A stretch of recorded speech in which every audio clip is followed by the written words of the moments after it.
Were you, or were you not, on a gay cruise? No,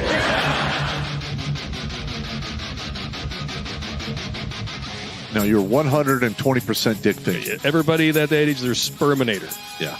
We don't care about anything else. We're a walking hard on looking for a hole. That's.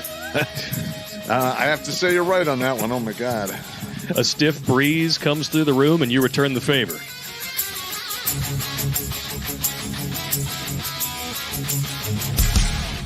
Got her in. Oh.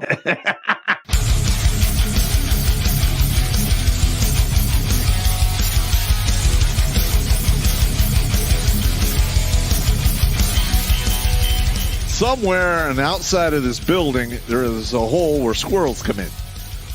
Better than a hole where dicks come in. Yeah, better than that. Going down the stairs to wash the laundry. What the hell?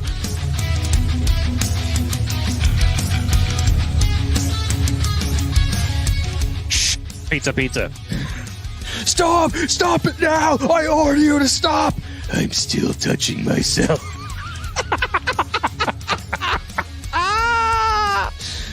Yeah!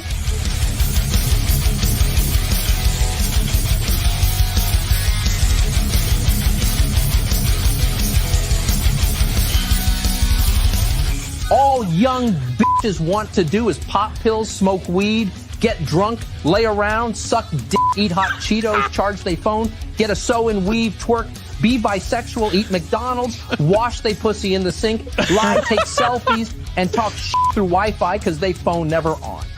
I think washing they pussy in the sink is my favorite part.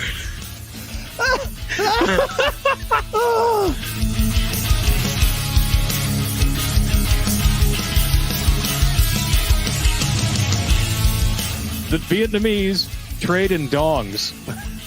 Figuratively and literally, I'm sure. Oh, my God, that's hilarious. I did decide to look it up. 500,000 dongs is a good night for Pop's ex.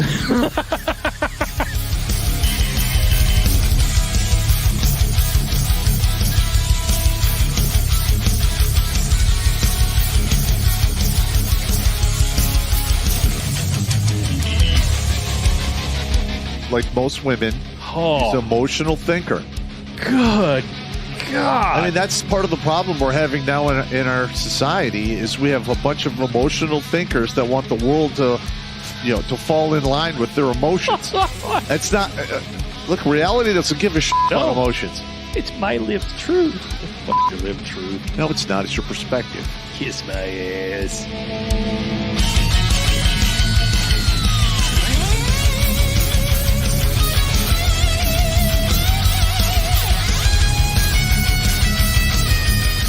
Literally like, hey, Sergeant Pop, you got to turn your bear suit. I'm like, over my dead body. No. Just give me a statement of charges. Yeah. You're never getting this back. Yeah. You can suck it. I'm going to wear this with my Russian coat. you will bury me in this. Hey! Why you got to fucking be like that, man? Because I'm an asshole, and I learned from the best. I'm sitting across from him, and I'm pointing at you with all four fingers. All right, first of all, the Russian jacket is World War II surplus. I'll send you a picture of it, Sarge. Yeah, okay. I got you standing wearing it with holding two giant buckets like you just collected all the chum from behind the dump dumpster at the bar, and you're going to go home and make ice cream out of it.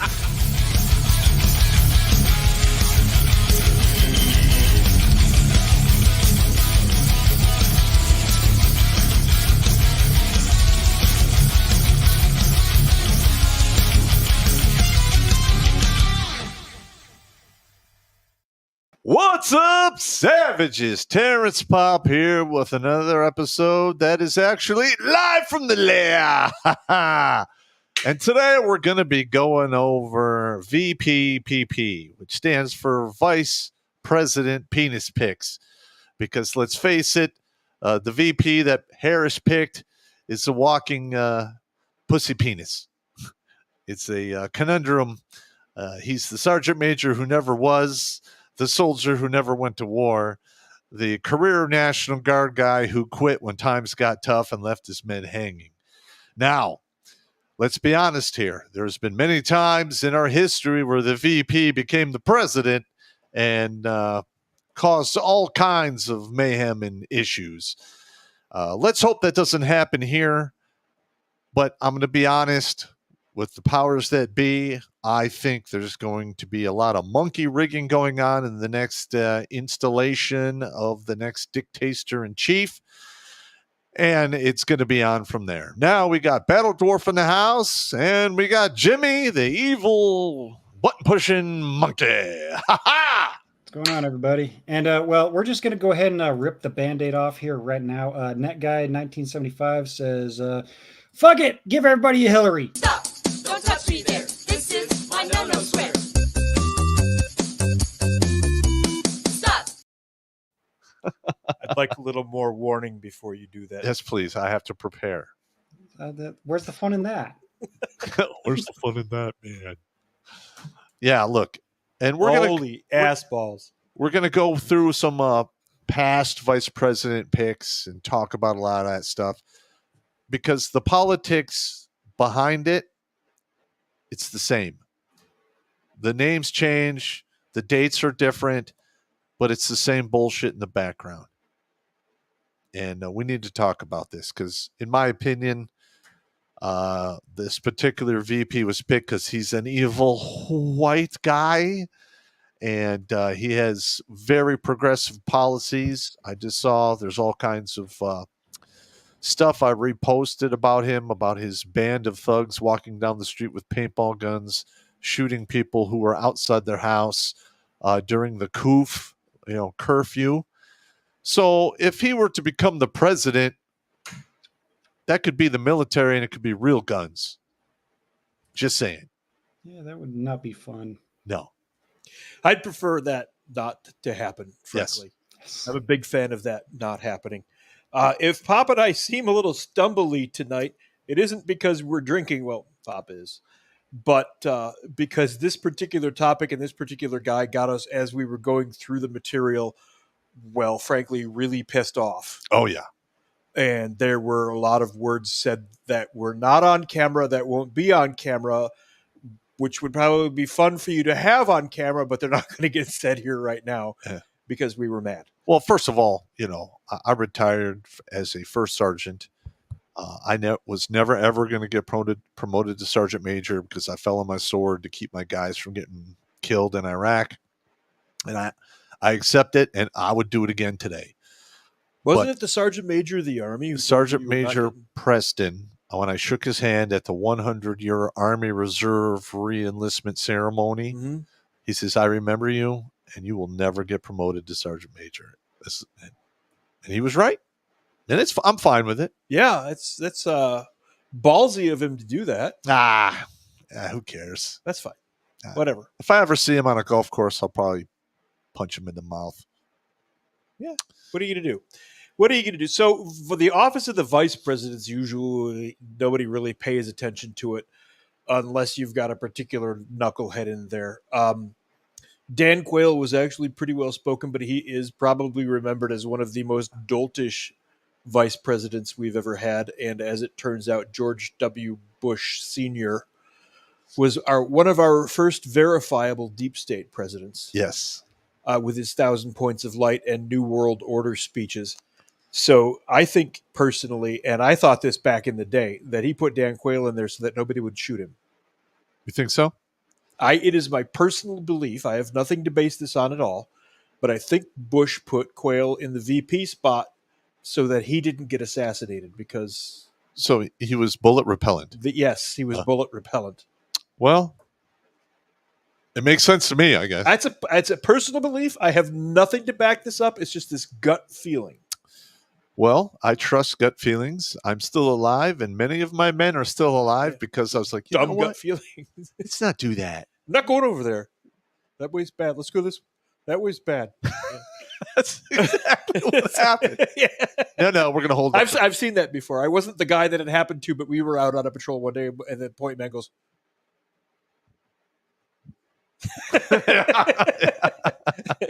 Yep. Since 1789 and the election of George Washington, America's first president, 45 individuals have served as the chief executive of the United States. Grover Cleveland was elected for 2 non-consecutive terms, so he served as the 22nd, 24th presidents. We had to memorize all of this in school when we were kids. When Pop and I were kids, we had to memorize the presidents. In Most civics. kids today, yeah. Civics, which they don't teach anymore. And that's why we have so many idiots Yes. falling for the bullshit. Yes. Most kids today couldn't name the last 4 presidents. They can't even name countries in Europe. They certainly can't find anything on a map. No. It's horrifying. Yeah. It's really, really absolutely terrifying. And these morons are going to be the upcoming, second and That's first the problem. lieutenants in the military. That's the problem. Yeah. It was bad enough when we were in. We don't need these kids trying to figure out a map. It's going to be. I have GPS. No, you don't. Not for long. Do you know how many times I've actually taken the map away from my lieutenant or commander? Like at least 24 times in my career. I'm like, all right, stop. All right, give me that map. Where do you think we are? We're here. All right, unfuck yourself. I've done that. I think I told you the Sergeant Teeter and Lieutenant Beck story, didn't I? It was 98. Lieutenant Beck shows up with one of the new GPS devices, and we're doing a mounted land nav. Oh, great. And Lieutenant Beck's like, oh, boy, pushes his little buttons, and Sergeant Teeter walks over. Let me see. Teeter's like this huge monster from Texas. Oh, that's cool. Can I see that? Turns it over, pulls the batteries out the back, throws it off the mountain, hands it back to the lieutenant. Now, where are we, sir? Just absolutely wicked. Rabbit hole. But I mean, but the thing is, with the generation we have, they're navigating this country just like that. Yes. They don't know where we came from. Mm-hmm. They don't know the direction this country was traveling on, and they're taking us off of a fucking cliff. Yeah, it's very seriously true. And it's all very intentional. This is all This is not. Yeah, listen, this is not by accident. Onesie twosies, you can go oopsie or that's a mistake.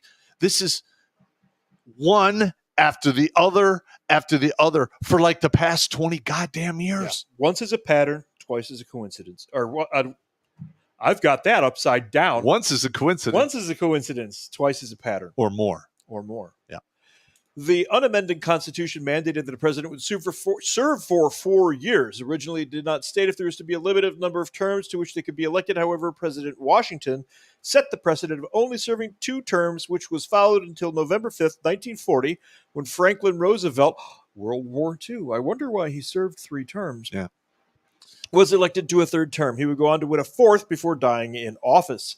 22nd Amendment was passed soon afterward, limit presidents to only serving 2 terms or a total of 10 years, unless, of course, you're Barack Obama and you're just running everything behind the scenes in the Biden administration. Now, I have to bring this up. What? Sergeant Meyer, friend of mine. Yeah. I know of two. He has brought to my attention about the Supreme Court cases that limit who can and who cannot serve as president or vice president. And Kamala Harris and Barack Obama did not meet that standard. No, they don't. And everyone who nominated those sons of bitches for those positions should be tried for treason. Strictly my opinion. Kamala Harris wasn't nominated at all. She was just put in. She was installed. Literally installed. Just like the dictator-in-chief was. Yep. Kamala Harris was installed. No, she is not an American citizen. Yeah, I know. Nope. Yeah, I don't know why we're tolerating this stuff. I don't know why. Maybe more people need to show up at City Hall and be angry about these things. So here's a list of all of the vice presidents. I'm not going to go through them all because that gets... You're not sharing it. Am I not sharing it? Yeah, I am. Oh, you are? Oh, it's up there.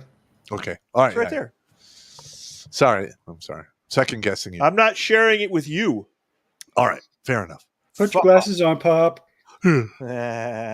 So all the way through all of the vice presidents here, let's go to when shit gets interesting.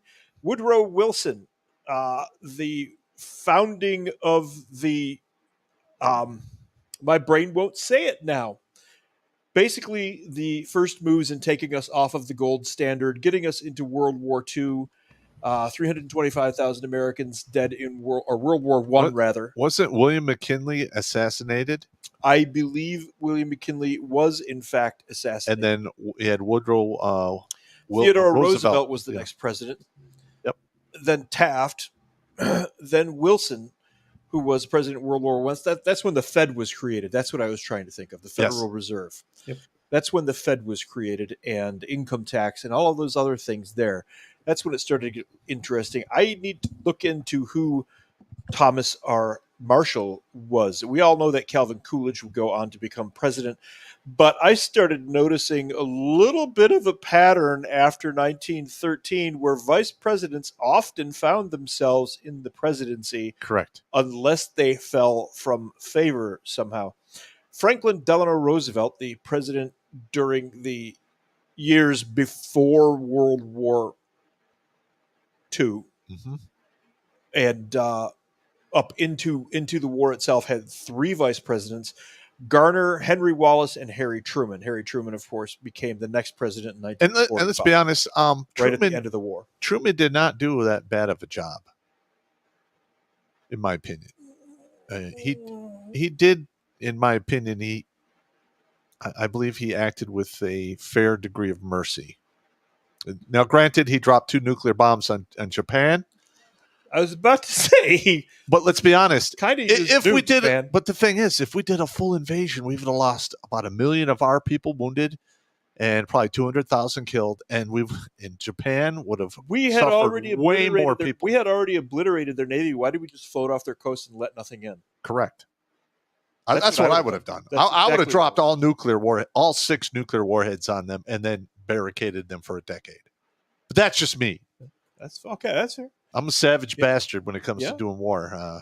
I'm all about saving my guys, and I will put you guys, the enemy, in the dirt faster than you could wink. There you go. Well, Dwight Eisenhower, the World War II general that everybody thought he was so great and everything, and then you go digging through his DA photos and discover that he was a mincing fairy. Yep. Eisenhower was the fairy who was in office from 53 to 61. Right when the State Department got its chops, the War Department was turned into the Department of Defense. So hang on. And the communists really started to get into office. This guy, Herbert Marcuse, that I talk about all the time. But Eisenhower was the one that was getting blackmailed by the FBI guy.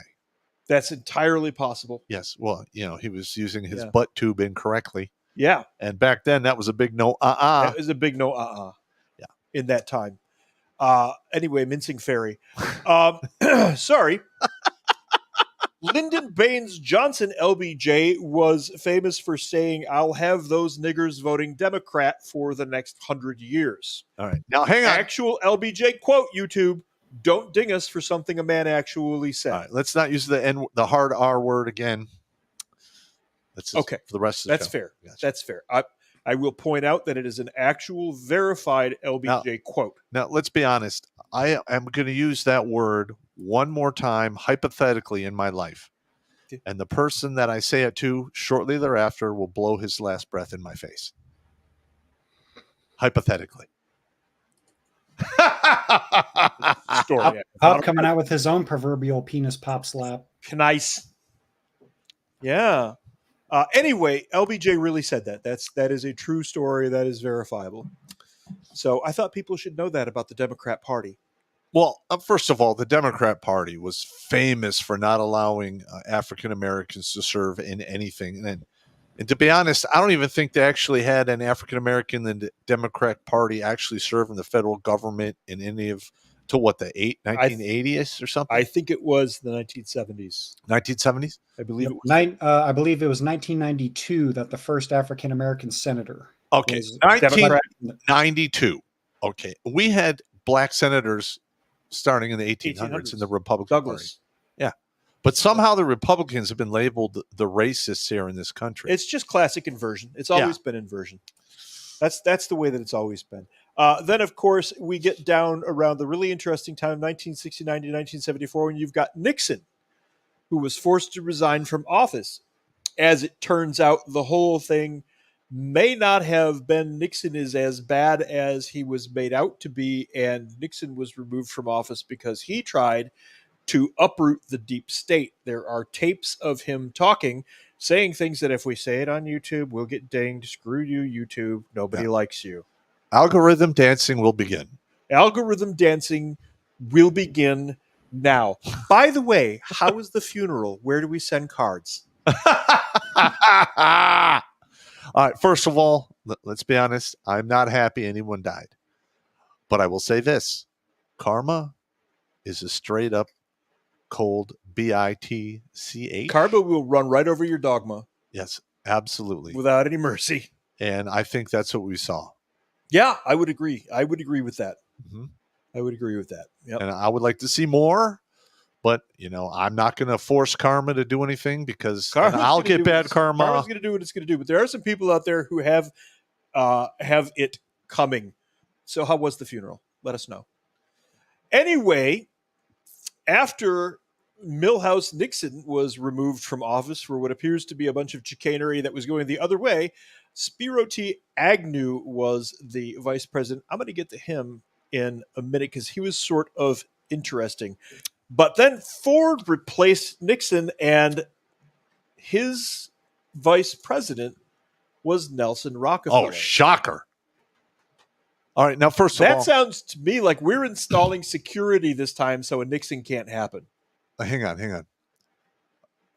The Rockefellers have been involved in virtually every war, tragedy, or unfortunate event that has happened in this country since, I think, right after the Civil War. You're going to get us deleted in real time.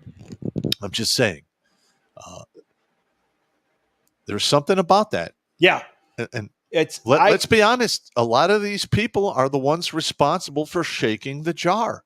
I didn't notice this before that right after Nixon, as soon as Ford was put into office as president, a Rockefeller was installed alongside of him. And that makes a lot of sense Yes. because Nixon was going to uproot the deep state. We've got a lot of evidence of that now. A lot of that stuff has come out now. And as soon as they get rid of Nixon, one of the Rockefellers is installed right there. To make sure it doesn't happen. Sounds like somebody got a little nervous with their security to me. Yeah. Yeah. And then we had, and now, in my opinion, I think everything started falling apart with Jimmy Carter. Yes. He was the first puppet, I think. I think he was the first genuine. And he's, somebody's and got- he's still alive. Yeah. I don't know how. He survived brain cancer and all kinds of stuff. And when he was the president, he was nothing more than a sock pup, Yes. just like Biden. Yeah. Somebody had a hand firmly up his backside. Yes. And God was his wife annoying. Yep. I don't know. I have seen God, posts. Rosalind I have Carter seen. was so annoying. I have seen posts comparing Jimmy Carter, saying pretty shit president, but a pretty decent human being. Homes for Walter- humanity and all this. Yeah, other but I stuff. don't care. He was elected to run the presidency. I don't Yeah. That is care true. at all. You are true. That is right. Then you had Walter Mondale as the vice president. Yeah. I've never heard anything good about that guy. I don't recall enough about him actually to give any real serious information, but I agree with you. I don't recall hearing anything good about him at all. Of course, after Carter, we had Reagan with George Bush, the CIA director. Now, in retrospect, that makes a lot of sense too. Ronnie, we're going to let you be president, but you're going to have some oversight. Meet Mr. Bush. Yep. Mr. Bush was the Rockefeller replacement. Now, I in my think. opinion, if you're the vice president, you should be like the senior NCO to the commander. Yes, that is how I envision it as Yeah, well. I mean that's how if I was the VP, that's exactly how I'd run it. Yeah. I'd be like, all right, you're the man. I'm just the dude. What do you want? I'd make it happen. I do that with the lawyers that I work for. I would not like the current VP, who's now being primed for the penis pump of the presidency. She was the border czar, who's never been to the border. She's not the board. She's no. The media has been calling her the border czar since the very beginning. Yes. And now all of a sudden they're gaslighting and backtracking. And As if soon you as Biden believe was that withdrawn. shit, Yep. if you believe that, you have a negative IQ and you should be cleaning toilets in the retard house. Yes. Absolutely. After Reagan, of course, we had George Bush the first, number 41, and then Clinton, then George Bush Jr., and then The closest we've come to having anything close to an actual president was Donald Trump, but it turns out that Mike Pence was Donald Trump's Rockefeller. All right. Now, let's talk about Pence here. Okay. All right. Now, first of all, I agree. I thought he was a really good guy in the beginning. Yeah, in the beginning, I did believed too. it. And I agree with his policy that he would never have a meeting alone with a woman or have a meal without his wife present. Yeah, no, that's a sound policy. Yeah, which I That's a sound- wholeheartedly agree with. But you don't; those aren't mutually exclusive things. He can still be an evil, traitorous fifth column prick Oh, yeah. and still have enough sense not to be alone in the room with a woman. Yeah, Those and are not mutually exclusive concepts. like I would like to actually, if one day, have a sit down with President Trump and go through the thought process of picking Pence. I just that'd can't be see very it. interesting. I just can't see it. That'd be very interesting. I believe personally, having worked for a general officer's staff, that Trump was subjected to the staff, if you will. Yep. A general officer makes very few decisions on his own. Okay. Most of them beyond what they're going to have for breakfast and one or two other little tiny details. Most of their decisions are based on the information given to them by their staff. And I have briefed generals. Mhm. You have 60 seconds to get his attention Yes. and actually convince him that your shit's not fucked up, or he'll actually like, you're done and go on to the And next guy. Yes, That's happened to me exactly at least correct. a half a dozen times. Yep. Yeah, we had to brief the 8th Army commander a bunch of times, and that is exactly true. And And- you have all you have is that 60 seconds. That's right. And that is the genesis of the "I'm going to need you to shut the fuck up, sir" Yeah. And speech that Staff Sergeant Jay gave. And I think a lot of these presidents since Carter were getting, basically staffed. Yes. I think all of the staff were totally corrupt. What we know Not the giving- White House staff is we saw during our little excursion in 2020 and 2021, we saw a lot of reports coming out of the people who were working Sydney's detail, who were working Chamberlain's detail. That You need to tell the audience what that is. They don't know. oh well, so yeah, we also had people on Sidney Powell. Yep. Alongside of Mike Flynn. Anyway, she had White House access, and when our detail took her there, the staff at the White House all of a sudden completely closed ranks and wouldn't let her or anybody else anywhere near Trump's office at all. What they were doing was isolating him. That's one of the worst parts of being a staff-driven leader. Well, you got to also understand throughout history, Yeah. they did the same thing with kings. No, this goes all the way back to Thucydides Yeah. and well, I'm reading it right now, the Annals. Hang on. Just give me 1 second. 1 second. The annals or the annals there? Tacitus. Tacitus. Thucydides and Tacitus both talk about leaders, Roman dictators. A dictator wasn't a dictator like we think of it today. A dictator was a guy who was put in charge for a period of time to solve a problem, and then he stepped down. But the staff wraparound thing dates all the way back to that time. Thucydides is 200 BC. Yeah. I mean, this is not a new phenomenon. I think it's part of human nature. Humans always want more power. Mhm. You find yourself in the inner circle. You want your piece of the pie. Yes. You're going to influence the decision maker in the direction you want him to go so you can make your piece of the pie bigger. None of those staffs are elected. They're Nope. all bureaucrats. Correct. And I think Trump screwed the pooch and he picked corrupt one-sided staff. I think it merits a constitutional amendment that all staff at congressional and presidential level leave with that president. Correct. You're gone. You're out. All of your clearances are revoked. Everything. You're Well, gone. typically, a lot of people who were earmarked to be staff or put in certain positions are removed when a new administrator or new president comes in. But you've got this string from Bush 41. It probably started under Carter, to be honest. Yes. It probably started under Carter. But this particular string here from Bush 41 through Biden, those staff have remained in place that entire time.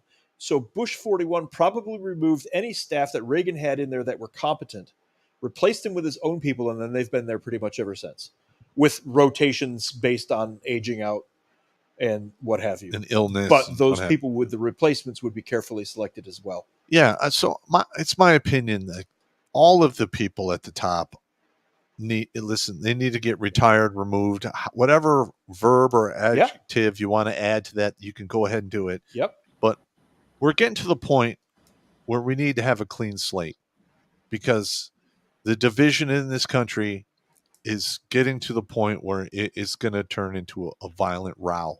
I don't think we have any options left on that front anymore. I think it will be contained. I think it will be localized. I think it will be urban in nature.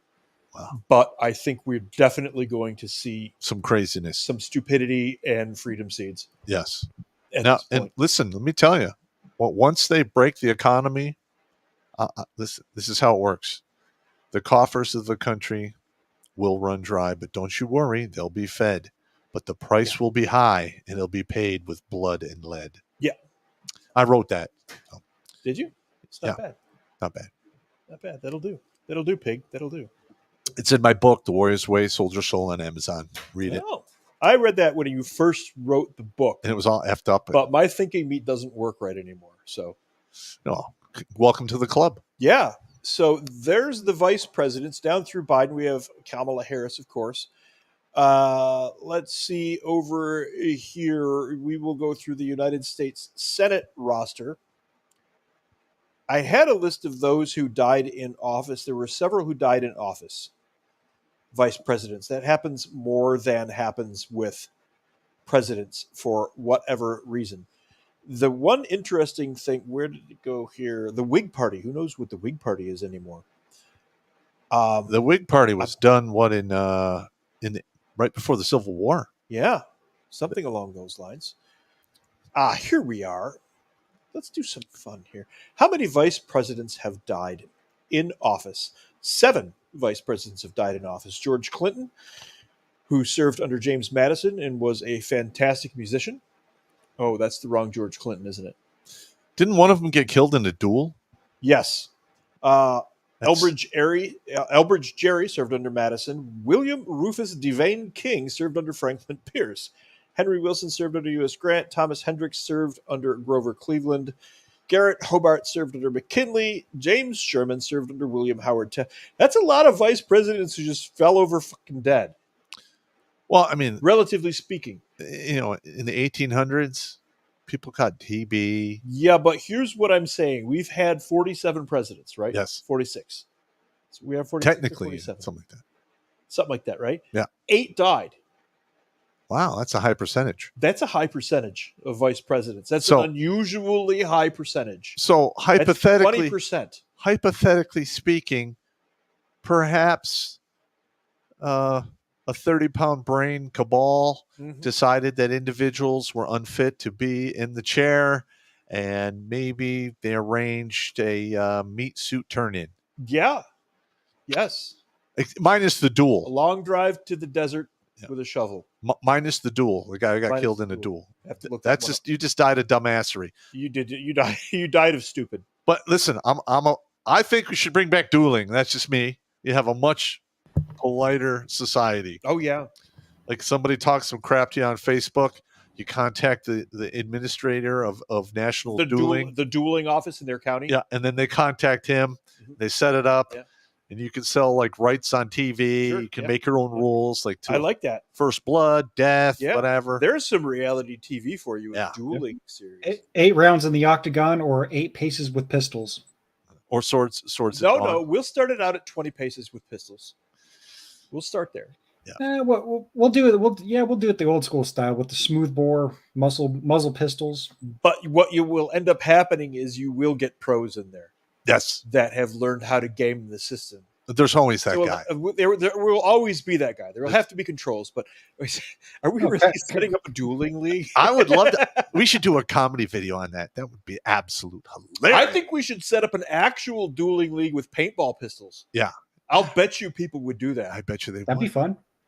But speaking of gaming the system, that's totally not like a certain Olympic boxer did that or anything. We set up we set up our Viking mead hall. Yeah. We can have that. Pistol duels. Yes. Yeah. If you offend somebody, or they can challenge you to a duel. Dude, that'd be awesome. Clear the middle of the floor out, have them duel. Do it. Write that down, Pop. Write that down. Get down. Yeah. Longhouse Paintball dueling. Yeah. I like that. That's a good idea. Somebody's got to be doing that. I'm going to have to look that up later. Well, Anyway. Mahoney's Cajones. Yeah. Yeah, Maloney's Cajones, the bar we need to start. Yeah, I It know. starts on St. Patty's Day and goes through Cinco de Mayo. And it's That'd be just one awesome. Party the whole time. Yeah. All right, That's hang how on. far I got an announcement. What? All right, everybody. We've been demonetized on YouTube Demonetized. beyond all rhyme and reason. We started getting crushed during the first apocalypse, the end of 14, beginning of 15, and it's been downhill ever since. We have watched thousands of subscribers or views taken off our videos. We have hundreds of people being unsubbed from our channel virtually every month. If you are tuning in, hit the subscribe button, hit the bell, and any money you send in here to help us keep this channel rolling along will be most appreciated, and thank you in advance. Okay. Yeah, I'm the guy who sets up the shorts and produces those, and I see the analytics for the site all the time. And I watch as, like, specifically 100 people are no longer following the channel about once a week. Yep. So if you know of anybody who's going, oh, I was watching Pop stuff, but it doesn't show up anymore, they should look at their subscriber list, because they probably got, mysteriously unsubscribed. Yeah, and also if you watched our content and we kept the gun out of your mouth, email us your story. We'll issue a number. We can keep your name out of it. It's not a big deal. But I'm doing this to keep people from, exploring the horizontal rot slot underground. Yeah, I'm one of those. Yep. I am actually one of those. And I did see a chat earlier in the YouTube side. Redonkulas12@gmail.com. Send in your story. We'll give you a number. We'll read your story on air. Yep. There you go. All right. Sorry, we're off in the weeds. There we go. 2 vice presidents resigned: John Calhoun, who served under Jackson, and Spiro Agnew, who served under Richard Nixon. We're going to get to him in a minute. He's kind of an interesting character. The vice presidency has been vacant due to resignation or death a total of 37 years and 290 days, about a fifth of the time. That's a large number. That's 20%. Yeah, that's not it. Listen, that is not a coinkydink. I'm sorry. It's not a coincidence. Yeah. That's too big of a number. We got John F. Kennedy got one hell of a haircut. Nobody knows what happened, and they won't release the files. So something. We know the CIA and Mossad came out and said they did it. Yeah, but the thing is, I want to see the actual records. I would like to see the actual records. And I think that they're not releasing it because there'll be such a public backlash that organization might get reorganized and shut down. Yep. Well, that and just to happen anyway. Just to refresh everybody's memory, it's been a month, and we still have no quote-unquote official narrative or story from the events from last month. Correct. Oh, they're not going to ever. That's gone. That story is gone now. That is down the memory hole. Never mind that it was an actual assassination attempt on a former president. Never mind all of that. That story is gone now. Well, of course it's going to be gone because apparently new information allegedly states that the same guy that took the shots, well, he happened to be at the same firing range that, shocker, the FBI trains at. Oh, that's odd. That's odd. I have seen articles about it. I cannot confirm nor deny the existence of that truth. I'm just all right. So it's rumor control then. At this point, it is Correct. rumor controlled, but that would not surprise me. Let's say so. Spiro Agnew was Nixon's vice president. Born November 9th, 1918 in Baltimore, died 1996 in Berlin, Maryland, was the 39th president of the United States in the Republican administration of President Richard M. Nixon. He was the second person to resign in the nation's highest office and the first to resign under duress. Agnew was the son of Theodore Agnew, a Greek immigrant restaurateur who had shortened his name from, I'm not going to try to pronounce it. No, don't even try. I have to. Anagnostopoulos. Okay, that works for me. And Margaret Akers from Virginia. He studied law at Baltimore and began a law practice in the Baltimore suburb in 1947. He was elected Baltimore County Executive in 62 and then Governor of Maryland in 67. During his tenure as governor, he established an image as a moderate, securing a graduated income tax. One of those guys. Strong anti-pollution laws.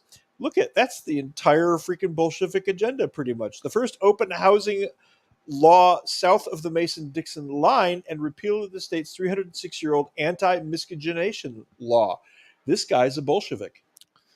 That is the whole Bolshevik platform right there. Correct. That's the whole Bolshevik platform there. Although he was little known to American public at the time of his nomination for the vice presidency in 1968, Agnew won national recognition for speeches in which he denounced the Vietnam War protesters and other opponents of the Nixon administration with colorful epithets such as nattering nabobs of negatism. Okay. Fair Got enough. away with words. Okay. In hopeless, hysterical hypochondriacs of history, he understands alliteration. Alliteration is one of my favorite tools. It always pisses people off. If you can master alliteration, it will cause people with low IQs to melt down. It's hysterical to watch.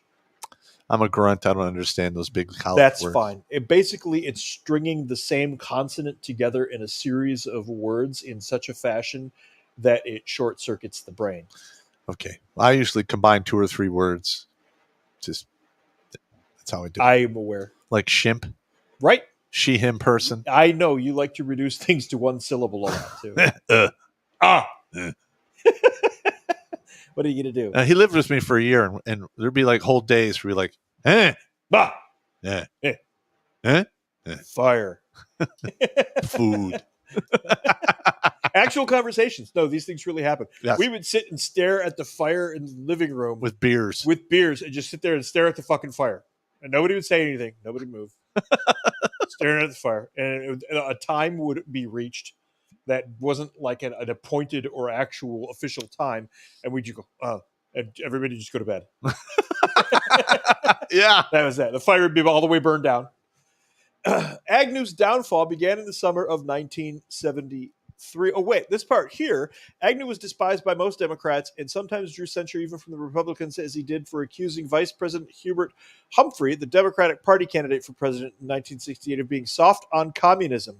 There's more Bolshevism because his platform is basically Bolshevism, and he's being soft on communism. It's the turning things upside down routine. Yeah. It's accusing them of The same shit we're doing. It's not like we haven't seen that. That hasn't been going on for the past 20 years. That's interesting. Agnew's downfall began in the summer of 1973 when he was investigated in connection with the accusations of extortion, bribery, and income tax violations relating chiefly to his tenure as the governor of Maryland. Also Bolshevik behavior. Faced with federal indictments, Agnew fought the charges, arguing that the allegations are false, that a sitting vice president could not be indicted, and that the only way he could be removed from office was by impeachment. I believe that to actually be true. Yep. After the Solicitor General received a brief asserting that sitting vice presidents could be indicted, interesting, Agnew launched an attack on the administration and vowed not to resign. With Nixon in danger of impeachment for his role in the Watergate scandal, the administration sought to remove Agnew from the presidential line of succession, and secret plea bargaining took place between Agnew's lawyers and a federal judge. Agnew resigned the vice presidency in October of 63 and appeared in the United States District Court in Baltimore to plead nolo contendere, which means no contest. It's Latin, Pop, but you'll be okay. I got It's no contest. Yeah. No contest. You okay? I'm good. Do you need a hug? Fuck your Latin. To a single federal count of failing to report on his income tax return, $29,500 in income that he received in 1967. In 1967, that was a substantial amount, probably about $120,000 today. Well, Governor of Maryland, acknowledging that the plea amounted to a felony conviction, Agnew declared that he had resigned in the national interest. He was fined $10,000 and sentenced to 3 years of unsupervised probation, basically a slap on. That's a slap on the PP. Agnew's Go Quietly or Else, 1980, is a defense of his political career and an attack on the officials in the Nixon administration. After the state of Maryland disbarred him in 1974, he became a consultant to foreign business concerns. He would have had a lot of knowledge about what the United States was doing in foreign areas as the vice president. But this is also an early symptom of the double standards we have today. Yes. very much so. And it is also, I believe, an early example of the staff wrapping that I was talking about. Yeah. You mean staff sabotage? It is staff sabotage. That's Staff exactly what wraps it the guy up so he can't move and nobody can get to him. Correct. It's a pinning technique. On the battlefield, it's known as pinning. Mhm. Interestingly, I made a You video. pin them, you maneuver, Yeah. and you destroy them Yeah. from a flank. Exactly. The circumstances around all of this and his mostly Bolshevik behaviors when it came to the miscegenation laws and taxes and all of that fun stuff, anti-pollution laws, open housing laws. These are all, that's the Bolshevik agenda, was to open up America to what we're seeing today. Listen, the anti-pollution laws. All right, now listen, I'm all about keeping the environment as clean as you possibly can. Yeah. But that was the beginning of the strangling regulations that have literally destroyed all of the jobs that provided a living wage in this country. The United States produces nothing anymore. And now they're going to do the same thing to fast food. They're trying to cause these fast food restaurants to pay their workers a living wage when the model for the fast food restaurant was never designed for that. No, it's a first job when you're 15 years old. And when the last of those jobs are gone, it is going to get lively up in here. Yes, that is correct. I think it was Kamala Harris, and I know that a couple of politicians in Oregon are trying to push for $30 an hour at fast food joints. No, it's not. That's it. I don't make $30 an hour. It's a wrap. Yeah. The $20 an hour is a wrap. Yeah. You're not going to be able to afford it. Yep. And McDonald's, let's be honest, like my mother loves the double Big Macs, and I take her on her little drive-abouts because she doesn't have a car. She's going stir crazy. So I go there 2 or 3 times a week. We go to McDonald's. Hamburger, fry, drink, and I usually get a small like vanilla shake because I'm a fat ass. Yeah. Like $16-17. Yeah. Like, this is bullshit. For McDonald's. Yeah. What used to cost $4. We used to eat lunch at Taco Bell across the street. He and I went to the same high school. Yep. The Taco Bell across the street, we could eat lunch there for like $1.20. Correct. And that was 4 tacos and a drink. Right. I got pintos and cheese, 2 tacos and a drink. Yeah, there you go. Yeah. 100%. Wow. This is fucked up. So Agnew, I singled him out because, one, he's the first one that I found that genuinely looks like a fifth columnist. We know there are fifth columnist politicians in the administration. Well, and for those who don't know, a fifth columnist is somebody who comes in, it's the wolf in sheep's clothing routine. He comes in as a Republican, and he's actually a Democrat or a socialist or a Bolshevik. a Bolshevik. Well, let's be honest. But he's the beginning. Yes. And it just got worse from there. The income tax has gone up. Property tax has gone up. Yes. You know, they're taxing us into the Stone Age. They're not telling us what they're doing with our tax money other than giving it away to Ukraine, Israel, and we're paying the entire world a certain amount of money. Why that's that happening? alone is racketeering. We shouldn't be allowing them to do that. Yes. That's insane. It's absolutely racketeering. But it started here. Yes. And that's where they pushed the snowball and it started rolling down the hill. And now we are where we are. Yep. Yeah. The setup for all of this started back in 1913, but this is when we could see it. Just think how nefarious that is. Yeah. You're setting shit up all the way back then, over 100 years ago. 120 years ago. That is just have the just, capacity to do something like that. well, we know who it is. We do. There's a small group of people who hang out in Bohemian Grove. Yeah. And they butt plow each other and use the butt tubes incorrectly and sacrifice and do all kinds of crazy stuff hypothetically. Yeah. Just saying. May have a strong interest in the banking industry. And think about it. All of the conspiracy theories since the 70s, what percentage of them have come true? We should do a show on that. Conspiracy theory takedowns. Conspiracy Theory Collective. Conspiracy Theory Collective. Okay, I'm in. By the way, out there, if you have ideas for shows based on something we've already done or something that you think you want to see, run it by us. You know, we may not do every one. Okay, we don't have time to do every single suggestion. Yeah. But if you chuck us a good one, we're going to jump on it. Redonkulas12gmail.com. I spend about 2 hours a day answering emails, replying to DMs, checking comments on the Facebook and Twitter pages, stuff like that. Speaking of doing shows, I had an idea earlier. We can go back to the 1913 thing where Woodrow Wilson sold the country like a stock. And, we can talk about the 6 families that were involved in that. And I already have a title for one of them, Shocker and the Rockefeller. Well, we have 6 families, and then we have 6 corporations that own all of our media.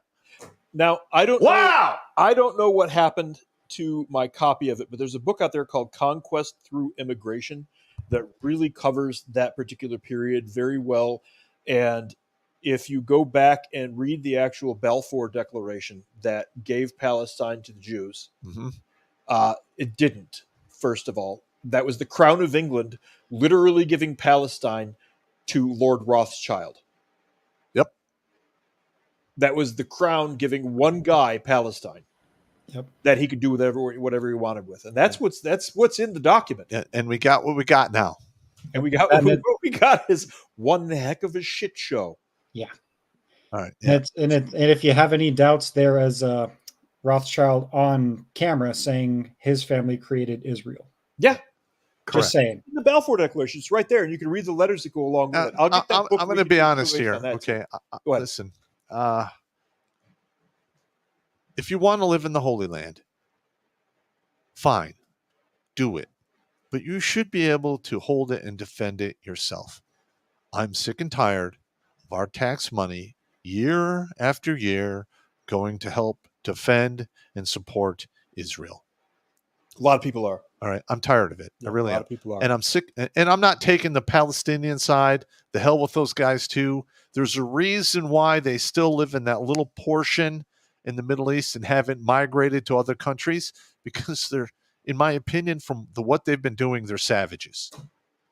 I mean, Egypt tried to allow them in, and they chased them back out. It's a much, much, much longer story than that. I know. I'm a grunt. I shorten everything down. That's fine. But what it does boil down to is one simple thing, in my opinion, when it comes to all of this. We're helping people in other countries with their wars and stuff like that. Fix your own shit. That's right. That's it. That's it. Fix your own shit. I'm tired of fixing people's shit. We have enough people. We've lost enough guys. Yeah. I don't want to see another American taken down in another war for somebody else's problem, especially if you started it. If you started this crap, then sort it out yourself. That's right. I'm tired of it. So now we come to Kamala. I was installed and should be on a poll Harris, and her running mate, Mr. Tim Walz, the Irish Independent. I don't know why the Irish are chiming on here, but I'll tell you something. I found this out. Hang on, I found this out. There is actually an organization in Washington, D.C. that is a straight Bolshevik propaganda organization. They run the American Independent. Oh, yeah. They run the Lapeer Independent. They run the Macomb Independent. They run the Irish Independent. It's one Bolshevik media organization, all printing the same thing and sending it out all over the Western world. Kind of like evil tendrils. Yeah. Yeah. It is literally one organization that runs a series of papers called the Whatever the Fuck Dependent. All right, so are we going to start ripping into Waltz now? We are indeed. Can't wait! This is my favorite part here. This just started turning up yesterday, and I just noticed it, and it is absolutely hysterical. Francis Wilkinson, why Tim Waltz's masculinity is so terrifying to U.S. Republicans. That's my worst Irish accent. I probably sound more like Scotty. I'm sorry. Did the left finally figure out what the difference between a man and a woman and femininity and masculinity is? No. This is just a manipulation. You're going to have to copy that onto the archive.is. And there we go. Tell me somebody is bothered to archive this yesterday. 1 day ago. Thank you, whoever you are. I sent you this article too. I found a whole list of them. Yes. And it's all the same article. Correct. It's just moved around. Yes, moved around. since last Tuesday when Vice President Kamala Harris introduced Minnesota Governor Tim Walz as her running mate. Republicans have scaled back their initial attacks on Harris's race and gender. Instead, they have targeted the traditional signifiers of Walz's masculinity. It's hardly surprising.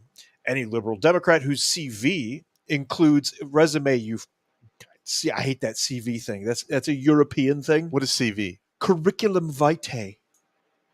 The details of your life. It's Latin for fuck it. Anyway, whose resume includes football coach, military veteran, and sharpshooting hunter, is a challenge to MAGA mythology, which posits that liberalism and feminism threaten traditional masculinity, so you'd better vote Republican before marauding Amazons take your endangered man card away. At their packed campaign launch in Philadelphia on Tuesday, Harris lauded Coach Walz, honored his veteran status, and beamed with pride that Walz was known as one of Capitol Hill's best marksmen, winning a bipartisan sharpshooting contest year after year. We need to look that up. Yeah, we didn't. I don't care. I don't give a shit. Okay, sharpshooter, first of all, for me and Pop, sharpshooter just means that you qualified. You showed up. You hit the required number of targets at a bare minimum. It's all a sharpshooter is. In my entire 33 years, I failed to qualify expert in basic, and I failed to qualify expert like one time in civil affairs. That's it. I always shot expert. Yeah. It's not that hard. I always hit at least 37. Yeah, I was 37. I was 38. Yeah, I I missed a hit at least couple. 37. I'm a decent shot, but I grew up in a family that had. What's the target that gave you the most problem? The 300? Mm-mm. Mine was the 150. Was it the 150? Yeah. Mine was the 250. No, mine was the 150.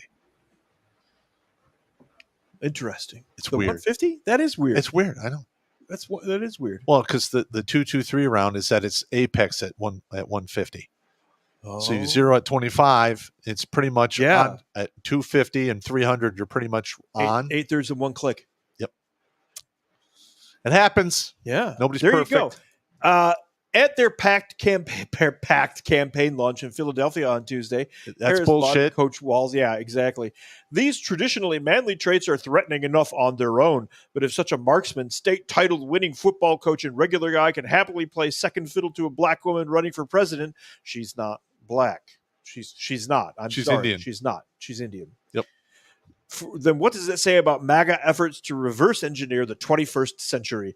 After all, if a middle-aged heterosexual white guy who likes to hunt doesn't have live in constant fear of losing status and doesn't need traditional gender and racial hierarchies to validate his life choices, then why does he need Donald J. Trump and J.D. Vance for? That's a terrifying question for a Republican ticket that offers little beyond resentment, rage, and a promise to restrict the freedom and democratic power of its opponents. Babble. This Babble is what? 100% propaganda. No! That's all this is. This is a puff piece. This is the equivalent. This is the truth. No. This is the equivalent of a chick You're a hater! in a porno whose job it is to keep all of the other male actors hard. More cock. There you go. Holy crap. This is making me I'm just getting disgusted at this. Because as a senior NCO, I know the tricks of the trade. I have a black belt in administrative violence. And once we get through a little of this, we're going to go through some of the backdoor tricks that, in my opinion, I think he did to get out of that deployment. Phrasing. Yeah, just right. Phrasing. I screwed up.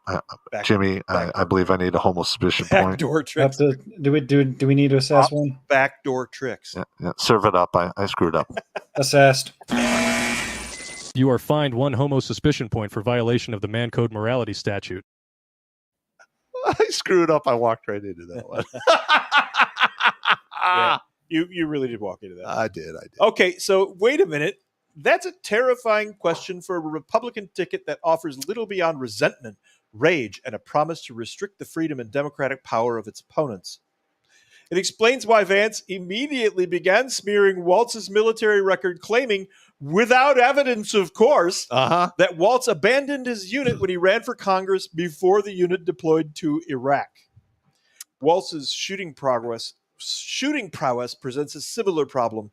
Randy Kozic, executive director of the NRA Institute for Legislative Action, told the Washington Post that a camo hat can't camouflage the fact that Kamala Harris and Tim Walz are gun-grabbing radicals who support confiscating firearms from law-abiding hunters and gun owners. Kamala Harris is all over doing exactly that.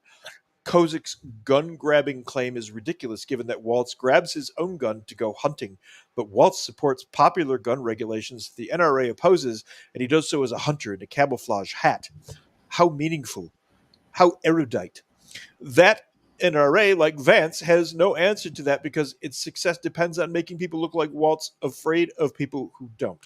All right, I'm sending you a link, and it is an email or it's a YouTube video of the Goon Squad in. I'm sending it to myself here. Hang on. The Goon Squad in Minnesota. Minnesota. Which Goon Squad in Minnesota? The ones that fired paintballs at people standing on their own porch Correct. during the lockdowns. I just sent it to you. It's in my email. The subject is Minnesota, so refresh that. Okay. And, I'm just going to say this: if you guys out there in the the pop verse or whatever you want to call it, if you're still supporting the NRA, rethink your decisions because the NRA is. Well, let's just say all you're doing is supplying them with fancy suits, trips around the world, and, well, you're basically the slush fund for that organization. Go follow FPC, GOA, people that actually give a damn and are actually doing shit to... Share this video right now. I am sharing this video right now. This was under Tim Walz's administration. As a governor. As a governor. This is the guy they want. Look at this. They just keep coming. Oh, go inside! Get inside! Get inside! Get inside! Get in your house now! Let's This go! is in America. Yeah, this is America. Light him up! Go inside now! Get in the house! Get in. Get in. I've never heard about this. Are you okay?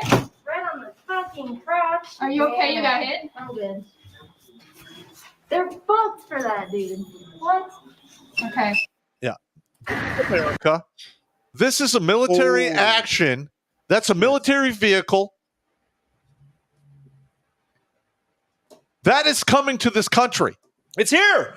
That's it. It was already here. But it's not going to be paintball. It's going to be bullets. Yeah. Yep. In my opinion. Those police are willing to drive down the street in military vehicles and fire on civilians like that, even with paintballs. 4 years ago, I guarantee you that they're willing to do that now with live ammo. Correct. Absolutely guarantee it. If you don't think that this will happen in the United States of America, we just showed you it already happened 4 years ago. I had never seen that footage before. I didn't know about that. Do you need a beer? Because I'm getting spun up. I will wait until I get home and drink bourbon and go yell at my chickens. Okay. That's constructive. In the dark. That's constructive, yeah. Yeah.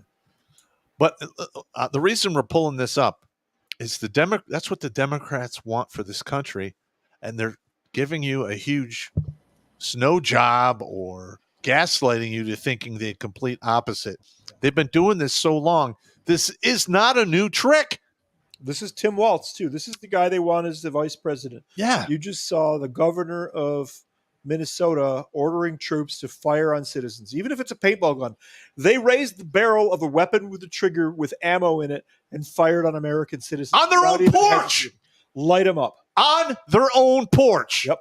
Yeah, why there isn't a fucking mountain of lawsuits against this motherfucker is beyond me. Oh, that's right. Immunity. You have all this immunity for everyone that the Constitution doesn't even apply to the normal people anymore because the people at the top are fucking immune. And this needs to come to an end. All of us who talk about it, and I'm in the crowd too.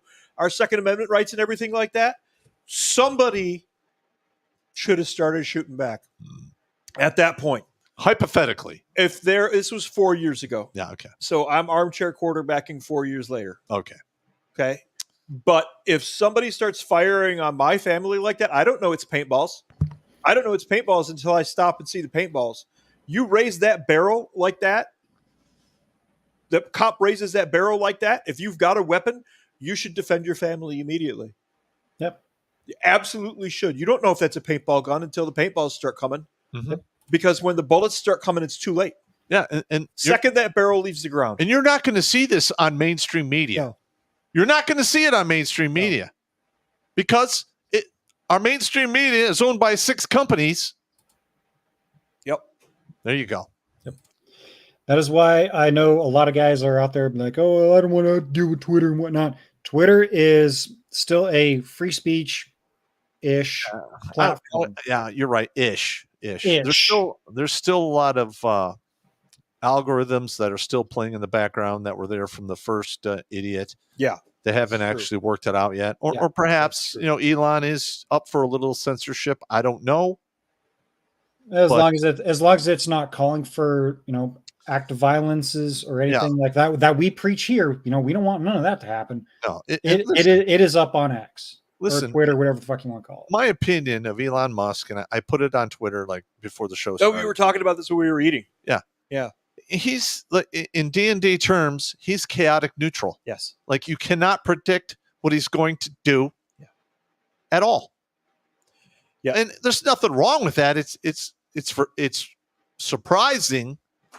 But my personal belief with that is he has enough money that he doesn't have to care about one viewpoint or another. Correct. Yeah. He could be Democrat in one moment, flaming Republican the next moment, straight up Nazi the next moment, and Bolshevik the next moment. And it doesn't cost him anything because he's got so much money that nobody can do anything to him about it. Yep. He's perfect. He's the perfect chaotic neutral character. Yep. And that's probably why he has a target on his back from the European Union, saying, you can't host Trump on a stage. Poofs. Yeah, okay. Let's just talk about the arrogance of this. We have the EU telling an American citizen how he could run his American company in America. Yeah, exactly. Fuck those guys. I hate the Euros. They're trash.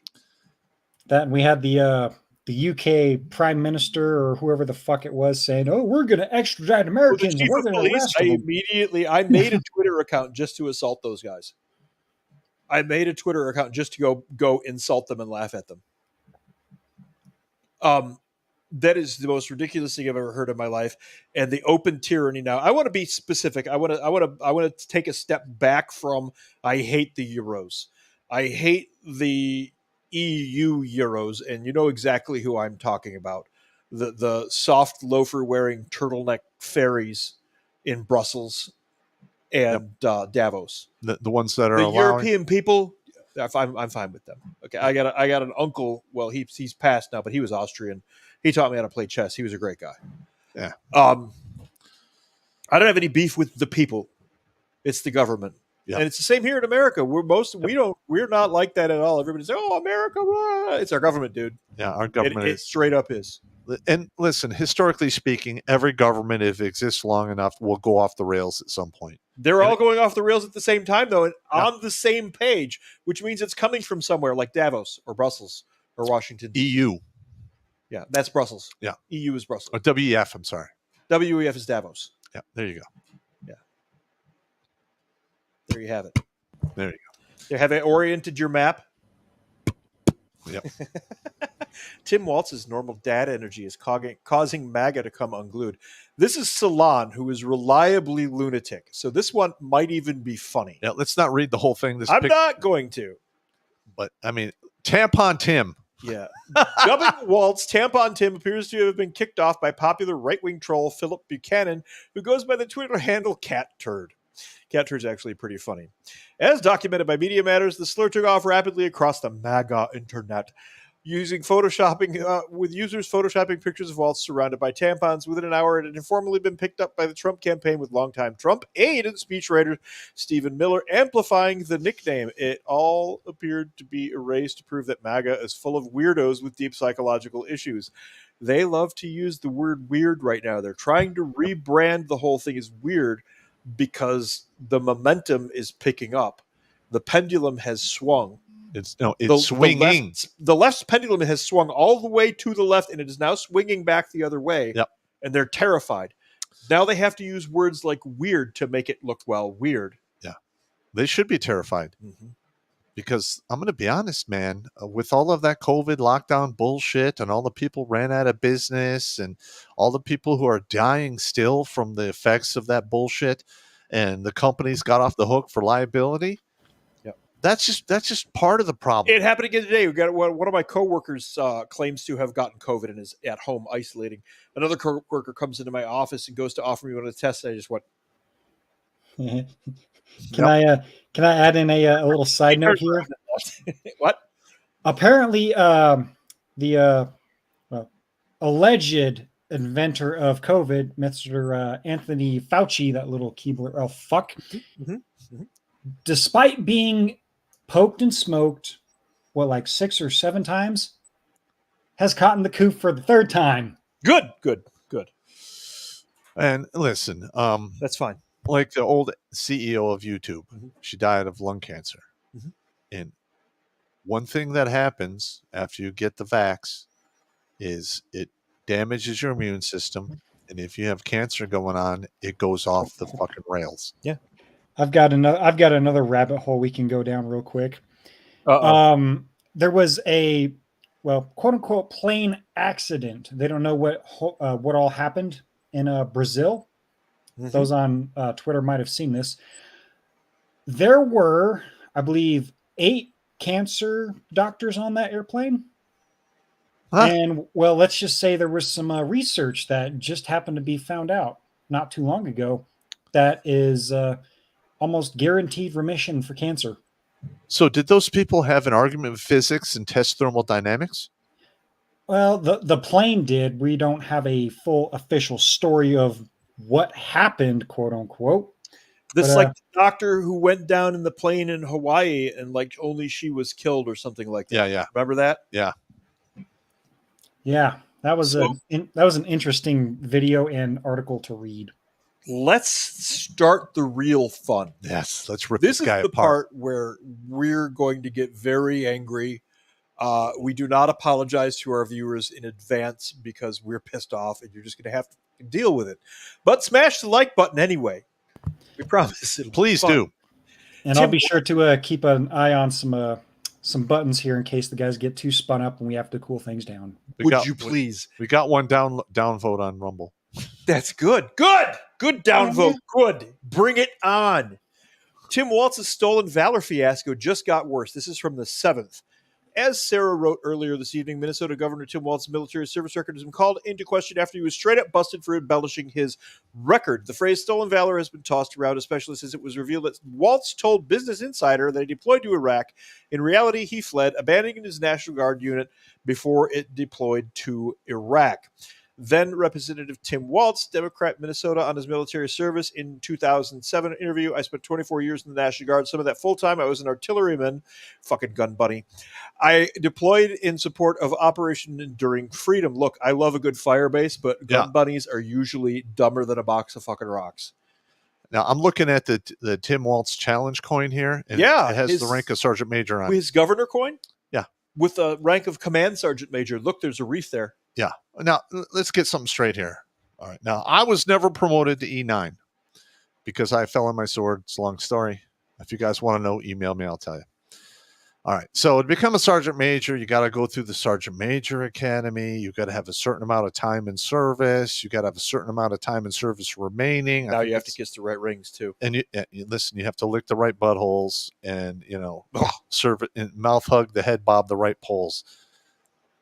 I'm not willing to do that or never was. And I'm not a yes man. All right. Now, when my National Guard unit got deployed to go to Iraq in the middle of 2003, I knew about it 10 months before it happened. In fact, there's about 16 or 17 guys who went on that deployment that I went and hunted down and told them to their face, some of them at their very houses, that, hey, you're going to miss the boat. You're going to watch this on the news, but you have time to get back in the unit and we'll go to Iraq. And I only did that for guys who are warriors because we were going to fucking war. Now, I had a 2-year-old child and my, ex-wife was pregnant at the time. I had to shut a business down. say goodbye to all of that shit and go to fucking a war zone where I got mortared 1 to 5 times a day for about 5 months in Abu Ghraib. And you had a bounty on your head. Well, yeah, virtually all our guys had bounties on their head. It was absolutely insane. Nice. And this guy's a sergeant major. Now, granted, it's field artillery. I don't know what they were really going to do in Iraq. Yeah, because we had a field artillery unit on our FOB that did not have their artillery pieces. And literally, they opened up basically a heavy mechanic shop with parts and tools that they begged, borrowed, and stole. And they lived out of 2 connexes, had a camo net, and I actually gave them one hell of a write-up in Army Times because those dudes were fucking phenomenal. Nice. All Good right. for them. And they were not going to get an end-to-tour award because nobody on the FOB would take responsibility and write their rewards up. So it was later taken care of by their governor. That's a side story. Now, for him to get out of this deployment, right, he had to have foreknowledge it was coming. And he did not talk to his battalion commander or anyone in his chain of command when he filled out his retirement paperwork. Because, I'm going to be honest, he probably would not have it approved. That's why he went outside his chain of command, and it went up the whole, chain up to the top where they do your retirement, they count your points, they count your years. And in the National Guard, there's not a lot of crosstalk until the orders are cut. And once the orders are cut, it's very hard to undo that. So once they cut his retirement order, he's like, I'm out. And he left his entire battalion hanging. Now, Pop and I have both deployed. You've deployed a lot more than I have. I was just assigned overseas most of the time. When you are going to go on deployment, especially if you're a master sergeant or a sergeant major, they're the first ones to know. And by first ones to know, I mean they're going to know about these because the op orders, they start putting that shit together sometimes as far as a year in advance. 18 months.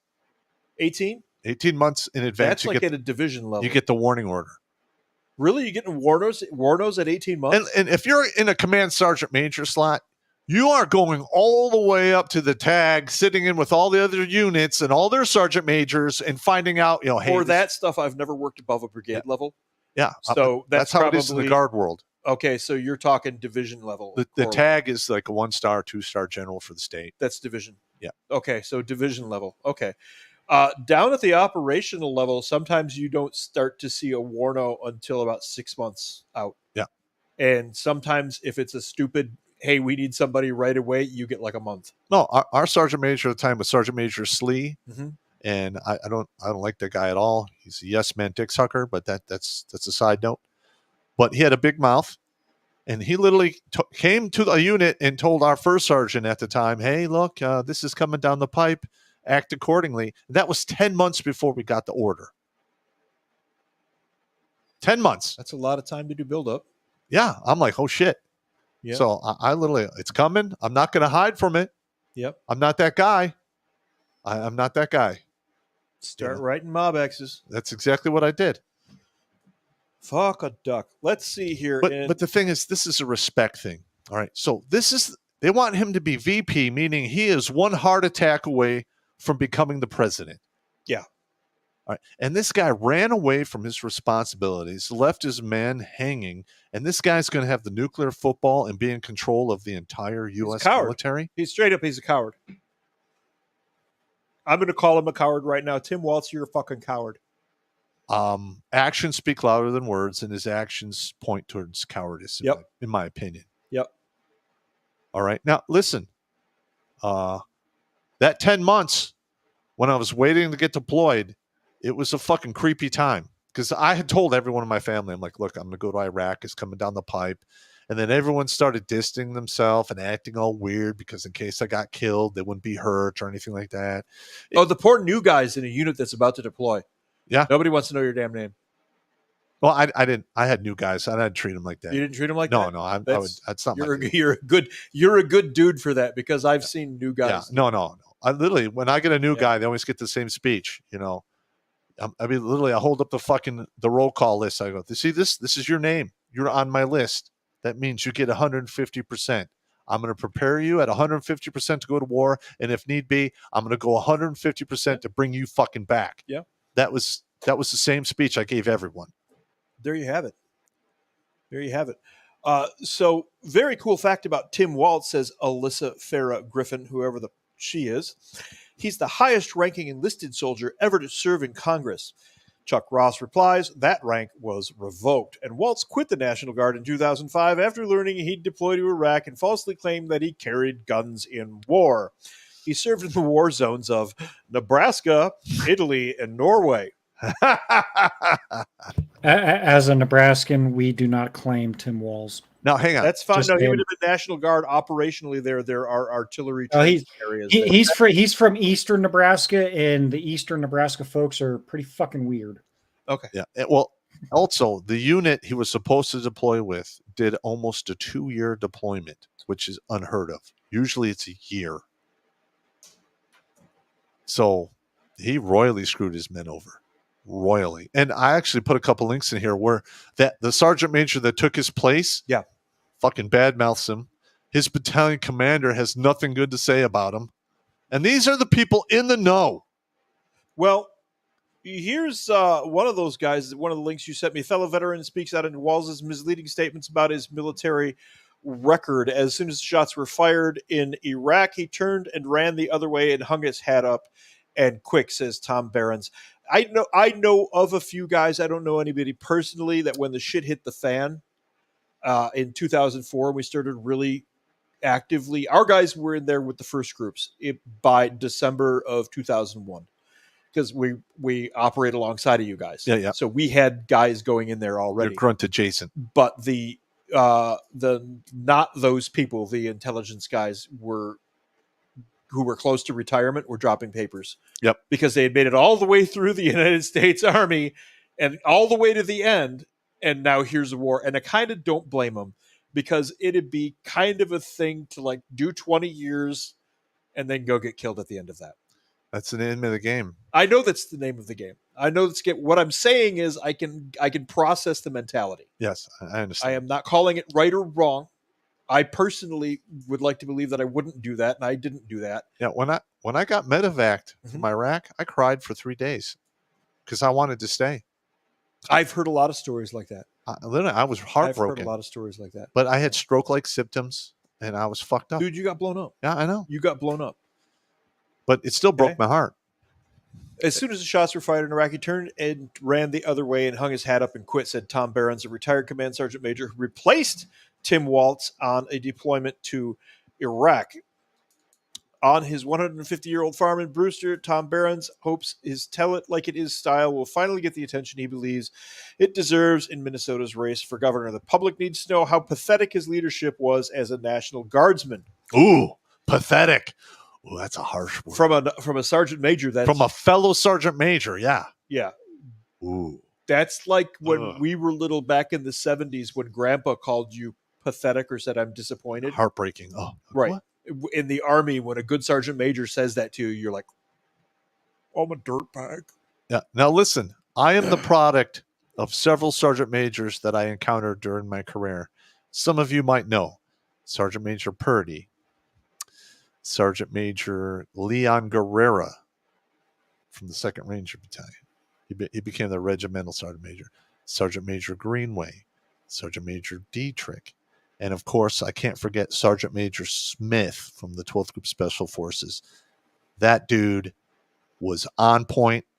He had like 2 or 3 tours in Vietnam, and he's the one that tried to break me of being scared of jumping, which he failed, but he helped me overcome fear, which I deeply appreciate. You were afraid of jumping? I still am. You have like hundreds of jumps. I hated it every time. I'd scream like a bitch. Did I ever count to 4 when I exit the door? No. I'd jump out the door. Ah! And when I ran out of air, I'd check the chute, see if I'm good. I absolutely hated it. I had an off switch, but I only had a tiny handful of jumps. I didn't really ever properly do the whole airborne thing. And like when we do helicopter jumps, I'd literally tell the jump master, when it's my turn, please put your foot in the middle of my back and just eject me from the aircraft. Kick me out the damn door. That's exactly what I hated jumping. I hated it. Ever since that combat jump in Panama where I got to see the end result of what you're training for, I absolutely hated it every jump after that. Wow. Yeah, but I did it. There you go. You know, I was terrified. I was scared. Yeah. I defeated my fear. Fuck death. We're going. Yeah. That's how it rolled. Outstanding. He's back. Tom Behrens is back again to wage a public war of words against Waltz. This is what his grain bin looked like in the 2018 election. Waltz is a traitor. Vote for Johnson. He abandoned us. What the hell kind of a leader does that? As soon as shots were fired in Iraq, he turned and ran the other way and hung his hat up and quit. This all starts years ago when Behrens says Waltz's misleading statements about his military service first led him to come forward in the fall of 2018. The story was largely ignored, and Minnesota's largest newspaper, the Tribune, checked it out but decided not to publish it, according to Behrens. When the reporter called, I thought, what the hell is this, North Korea? That's pretty accurate. Yeah. Behrens recalled, Alpha News has reached out to the Star Tribune but did not receive a response. Of course not. Backstory. Back in early 2005, a warno was sent out to the southern Minnesota's 1st Battalion, 125th Field Artillery. So he's a bag. Battalion Artillery. Yep. To mobilize for a mission to Iraq, Behrens said. Waltz served as the unit's highest non-commissioned officer after he was conditionally promoted to command sergeant major. That means you don't have the rank yet. You got to finish some schools. They just moved you to the billet. Now, in my career, I was an actual first sergeant for an infantry company. When I went to civil affairs, I was an acting first sergeant for 3 different companies. And in the beginning, when we stood up the 414, there wasn't enough commanders. And I actually signed a waiver, or not a waiver, a memo, a command memo, so we could pass an inspection. And I was actually technically the commander for like 10 days. And I don't put that on my resume. That's awesome. Yeah. You have to pass the inspection. That's just the way it is. I was acting commander of 8th Army Civil Affairs for an afternoon when the colonel had to go do some shit. There you go. She left me in charge as an E5. Yep. I wish I saved the memo. I never did. After he was conditionally promoted to sergeant major. On May 16th, a month and 2 weeks later, Waltz retired from the Guard, avoiding the deployment, and ran for Congress. Waltz has implied in various statements that he didn't retire because of the deployment, but because National Guard records show his service obligation wasn't complete until September 2007. Behrens was next in line for the position and was asked to take his place. Yep. Now, listen, man, if you have a good sergeant major, it makes all the difference in the world. It does. It's good for morale. If the troops love the sergeant major, they will move mountains and earth for you. They will literally walk into hell if you ask them to. Yeah. Now, this coming from the Daily Beast is interesting. Waltz slammed by former battalion leader. He did not earn the rank. The former battalion commander of Tim Waltz's National Guard unit launched a scathing attack on the Minnesota governor over his military rank, according to reports. Republicans have accused Kamala Harris's running mate of stolen valor over alleged distortions of his 24 years in the National Guard. One of the claims, Waltz has misrepresented his rank since his retirement from the service in 2005 before his unit was deployed to Iraq.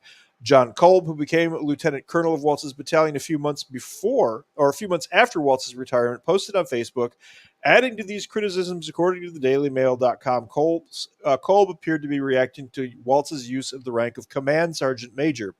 He did not earn the rank or successfully complete any assignments as an E9, Kolb reported. It is an affront to the non-commissioned officer corps. We're really big about that. We do not like you to fuck with that. Yes. That he continues to glom onto the title. I can sit in the cockpit of an airplane. It does not make me a pilot. There you go. Similarly, when the demands of service and leadership at the highest level got real, he chose another path. Earlier this month, the Harris campaign quietly updated its online biography of Waltz to remove a description of him as a retired command sergeant major and said that he simply served as a command sergeant major. While he did serve as the command sergeant major, he left the military at the rank of master sergeant because he did not complete the coursework retired for. So he wasn't even a fucking first sergeant. No. He didn't even become a first sergeant first. They really frocked him over first sergeant and made him an acting sergeant major. Yes. Doesn't that just fucking suck right there. Yeah. Jesus Christ. This guy's a fucking dirtbag. He's a piece of aligned to work. be the VP. Basically, you've got a lying, weasel-faced, dickless coward in line to be the vice president of the United States, alongside of a woman who is not even an American citizen and is known to have blown her way to the top, and basically doesn't have the first clue about anything. Well, let's just be honest. They're both just a bunch of tonsil stretchers. They might be sock puppets. That's what they are.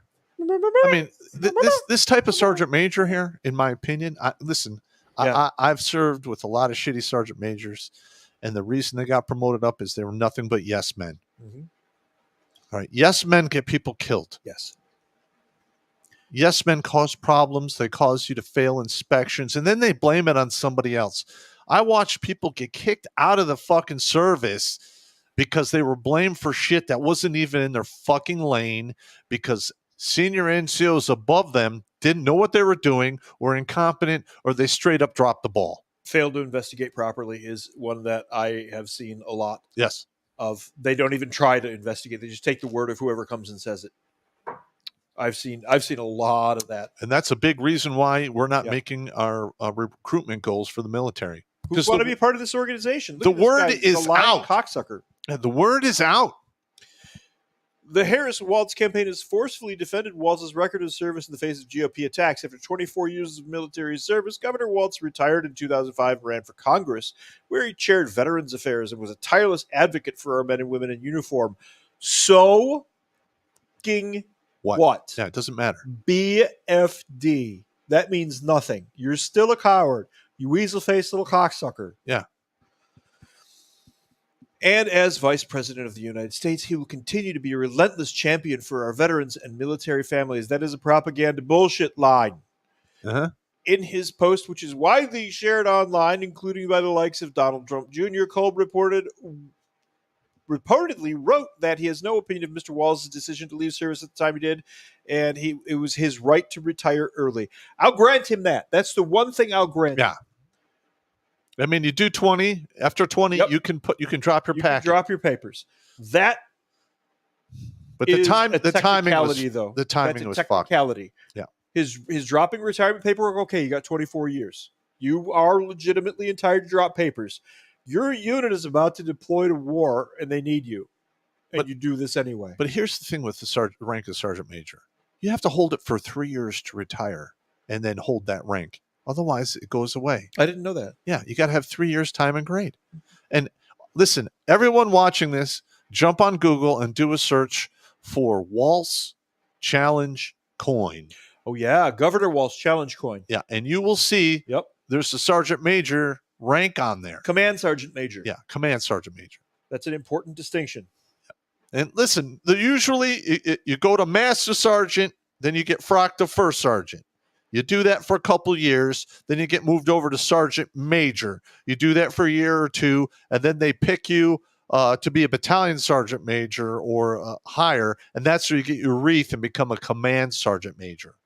That's how it works. He went from E8 to command sergeant major. Fuck everything in between. He didn't do the 2 years or the 3 years to hold that rank, and he didn't complete the school. It should not be anywhere on his resume that he was a command sergeant major. Period. I know what I'm talking about. All right, sorry. You good? I'm good. You good? Yeah, I got to take a blood pressure pill.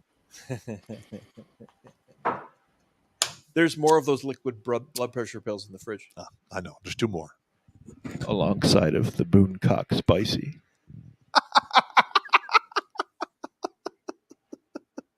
There's weird shit in Pop's fridge tonight, ladies. It was on sale. What do you want from me, man?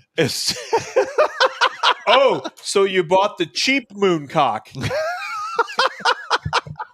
Hang on. Let me Pop, you have something in your fridge called Mooncock. Is that or is that not correct? It is a fruity alcoholic beverage. Yeah, give me the other homo point. What's the ABV on it? Because that will decide. I think it's 6%. 8%. Is it 8? It's not enough. It's not over 35. Hit me with a homo point. You are fined 1 homo suspicion point for violation of the Man Code Morality Statute. I have to drink those off later on. It's going to be a rough night. Oh my! My! This is turning out to be a good show, man. Kolb also claimed Waltz's departure from the National Guard may have been a boon to his unit. I do not regret that Tim Waltz retired early from the Minnesota National Guard, did not complete the Sergeant Major Academy, broke his enlistment contract, or did not successfully complete any assignment as a sergeant major, Kolb reportedly wrote in his post. Unwittingly, he got out of the way for better leadership. Now, I'm going to say this about that, and I am going to agree with Colonel Kolb, and here's why. Well, hang on. Wait a second. All right. I'm busy here. Sorry. You've got a guy who's going to be your leader, your command sergeant major, who demonstrated that he's a fucking coward, fucking spineless weakling. Imagine that in a battle zone. Imagine you are relying on this guy to give the orders to save your life, to get shit done. You got guys that are wounded that need to be medevaced and everything, and he's standing there doing the spinning ragdoll. You know what I'm talking about? I've seen that. Yeah. Where he just or curls up in a ball and starts crying. That's a good one, too. So the colonel's words are a roundabout way of saying he's a shitbag. Yes. Yeah, I am in retrospect after reading this colonel's words, he's dead nuts on. I'm glad that guy never made it into a combat zone because he's exactly the kind of guy who gets more people killed. People are going to die in a war zone. It's inevitable. It's war. Well, here's another. But he gets more killed for no reason. But hang on. This was another thing I had to deal with when I was in Iraq. Is not only did you have to worry about getting killed by a roadside attack, roadside bomb, an ambush, sniper, mortar fire, rocket fire, what have you, but you had a chain of command that was willing to burn you to the fucking ground based on nothing or rumor. And if you don't have that senior NCO or strong commander to go, no, we're not doing that. We're not, he's a good dude. No. I literally stopped, I think it was like 2 or 3 court-martials that our battalion commander wanted to do to my guys. And I'm like, absolutely not. We're not doing that. I'm not giving Article 15s. I'm not court-martialing people. You know, there was no crimes against humanity or any other bullshit. It was standard fucking war stuff. Now, this sergeant major who ran would be one of those guys who would crucify his own people for nothing. Absolutely. Because he's a yes man. Yeah, absolutely. All right. Absolutely. We have wandered into time. Yes, we have to actually. We have wandered into time. Before we start reading the super chats, though, I also want to say that somewhere out there, this is unconfirmed. I don't have proof of it, but there is also a rumor going around that Mr. Waltz, at one point in his life, may or may not have guzzled horse cum, which is the weirdest thing I've ever heard in my fucking life. Yeah, that's a rumor. I don't know if that's true. Oh, but I believe he did get a DWI. He did get a DWI. That's on record. Now, typically on active duty, you get a DWI, it's a career killer. If they're nice to you, they'll allow you to run out the rest of your time, but you will never get promoted again. Yeah, that's pretty true. That's the way it was when I was. That's pretty true. In MI, that was a big problem. Yeah. It was, you were done. That was typically a chapter at that point because you couldn't keep your clearance. Yeah. Well, yeah, that's tragic. I mean, there's probably a half a dozen guys out there who I ran top cover for to prevent that from happening. We protected our own ferociously. Yeah. We ferociously protected our own. When I was in the regiment, we had an agreement with the MPs that if they pulled over any Rangers that were drunk or smelled of alcohol, they were to call us first and we'd handle it. And a couple of times I'd roll out there and I'd be like, oh, you guys are drunk, huh? Yeah. Turn on the hazards, run behind the vehicle. I make them run 5 miles back to the battalion behind the drunk van. Fuck those guys. Yeah. But you're going to get punished, but we'll protect you, but you're going to pay. And the next day they thanked me. Yes. You're going to pay the stupid tax. Yes. All right, let's get to these super chats. Super chats. Alrighty, but before we do that, Steve, you did touch on the joke that I had in the brain pan there earlier. What do Kamala Harris and Tim Walz have in common? Oh my! They both got famous for swallowing a load or two.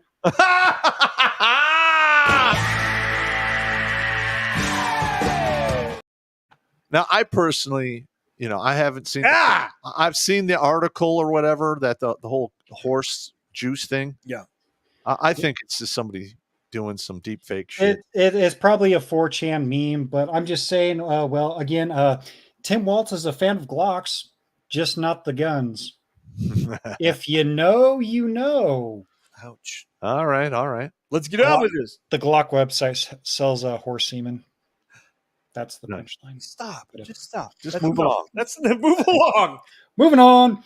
All righty. We'll start over here on the YouTube side here. We got 581 viewers with 352 likes there. Is that an appropriate ratio there? Yeah, I would say so. About 2 to 3. All right. But all righty. The first one here, $9.99 here from Pete. And this one also goes out to someone else on the Rumble side. I did see that one. They got a request, and we're going to break up the monotony here and put a smile on everybody's face. Okay. Everybody but Pop. All right.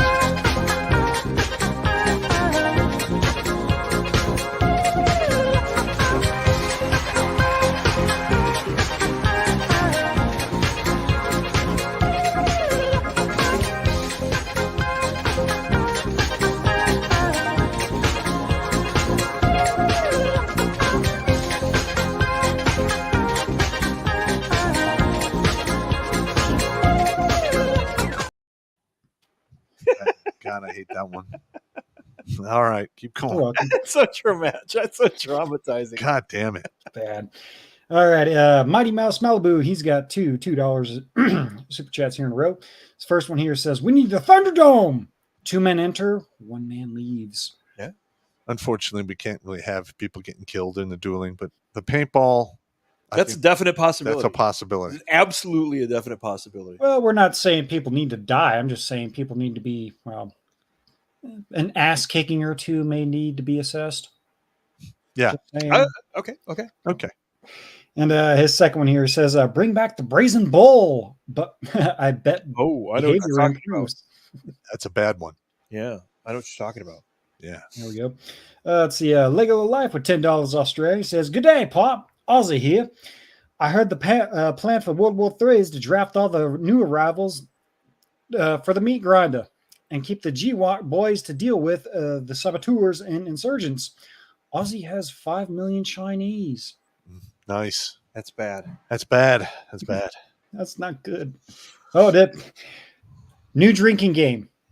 This is an idea from Fan I Am for $2. Battledorf said, Bolsheviks, drink. Oh no! Oh, there we go. Dude, do you want fatty liver? do you want fatty liver because that's how you get fatty liver? Yeah, that's how you get fatty liver. Yeah, you don't want to do that. Nope. YouTube will ding us if I say what I'm really thinking. Carry on. Yep.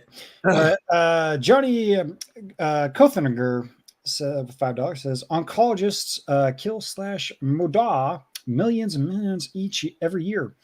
To think that Big Pharma won't kill another 63 people on a plane? Yeah. It's true story. Yeah. Especially when those people are researching a viable cure for the big C word. Mm. The funny thing is, didn't Biden say that he was going to cure cancer in his term? Yes. So much for that plan. Yeah. What a moron. Let's see. Next one. Count Chad the Impaler for $10 says Tim Walz went to China at least 30 times beginning in his 90s. Began in 90s. He and his wife organized education trips for American high school students to turn them into Chinese history and culture. He spent a year teaching in China and honeymooned there. Very interesting. Very interesting. I'm sure he had no contact with the Chinese Communist Party at all. No. Carry on. The Plains Warrior $5.56. Nice number. Says off topic. Thoughts on the U.S. service members wearing the funny blue helmets? Nice target. Yeah, I'm not a fan of the UN, and I don't think U.S. military individuals should have to serve under the UN command Ever. ever. You volunteer to serve the United States Army. You should not be hoard out to serve the UN commanders. That's exactly the way to put it too. Hoard out. And rumor has it that the UN helmets are not ballistic. They're level 3. appropriate. So just saying. Let's see. Got one more coming in here. The wrong button. God damn it. Lego for Life coming back again. Says thoughts on China using 5.8 millimeter ammo. We can't use their rounds. They can't use ours. That's forward planning. Well, yeah, it is what it is. We've been messing around. We're trying to get the 277 new battle rifle, which is going to fail. I think we've pushed the technology of the bullets we have about as far as it's going to go. So we'll see what happens in the future. Well, there's also the whole thing that in war, especially in unconventional war, I'm not going to take your rounds to use in my rifle. I'm going to take your rifle and use your rounds. Correct. So there's that. Yep. All righty. We'll jump over here to Rumble. We got 884 watching, 245 likes. Come on now. I'm going to let it pass because I ripped the Band-Aid off. Yeah, we got it early on that one. And this isn't a super chat, but for the Emperor over on Rumble, he says, Jimmy must die. I'm sorry, man. I just clicked the buttons, man. I'm not the one, wanting the things. So if a nasty Hillary or a nasty Nancy or a Hillary shows up, blame the super chatters, not me, man. Yeah. Alrighty, we got first one here over on Rumble. We got Sarku here with $5. What states like MANA, Massachusetts, New York, Illinois, and California call far left extremists? Minnesotans call conservative. Minnesota is basically Mogadishu now, Yeah. as far as the urban areas go. Yeah. Oh, and those that are in Minnesota, or is that Little Mogadishu, wherever it is? I guess Ilhan Omar is up for a primary. Vote the bitch out. Get out there. Get off your ass. That's right. Get that fucking Keep it down. Get that redacted out of office. Yeah. Move along. Let's go. Move along. Let's see. MGTOW Mando. Hey, good to see you there, good sir. It says, I wonder if Waltz enjoyed mounted land nav. If you get the meaning. And he has a little horse emoji. Lol. There we go. Nay. M Tyler 11 here with $5 says Battle Dwarf. What? I concur on Quale. When I was in school, all the adults and teachers were talking about this the Christians in Actions president and his insurance policy. Yeah. Mm-hmm. Yep. I recall that very clearly. Yep. Gorilla Bear here with $5. I think it is both sad and scary that I, as a Canadian, know more about the U.S. civics than most Americans under 30. Wow. 100%. Yeah. 100%. That's a bullseye right there. Yep. Woo! That's bad, man. That's bad. Yeah, it's funny. The guy that goes around in New York City and interviews people, ask questions. How many stars are on the American flag? Oh, I know about 200. 50. Oh my god! Wow. What a bunch of Oronimos. Oronimos with the M. Sarku coming back here with $10 for the young. There is a perverted allure to dystopian worlds. Excuse me. And these worlds are presented to them through the mass media, and they gobble it up like insert here goblins. Mm. Yep. Gobbling up like the chick that Pop walked in and she's got, let's just say. All right now. All right. Mando coming back here again says, so Pop, are you saying our presidents suffer from the staph infections? Yes. That's a good way to That's a good it. one. Gotta write that down. That is a good way to put it. Yes, they suffer from staph infections. He also says you may need to explain that to Jimmy. No, after I saw what happened with Trump's presidential run and whatnot, yeah, I can see there were many staph infections, and there's probably some herpes. Yeah, it and was bad. It was really, Yeah. really, really bad. It was really bad. Let's see. Sarku coming back again with $2. Would love to be a P20 at the DNC convention. That's going to be. It says correction. P20 stenographer at the DNC convention. Yeah, good luck to see what Biden says. Yeah, serious. That and Billy Von Baum actually reached out to me. He wants to create a new short for us and whatnot. I may or may not be a part of that. So Row. That dude's a genius. It's gonna be fucking hilarious. Yeah. It's gonna be fucking hilarious here. Alrighty, let's see. We've got a Shellback Stunts. He's got our first not worthy of the night. We're not worthy. We're not worthy. Thank you very much, bro. What are you gonna do? Says I was recently in Vegas. I could not find the Pop song and tongue show at the Circus.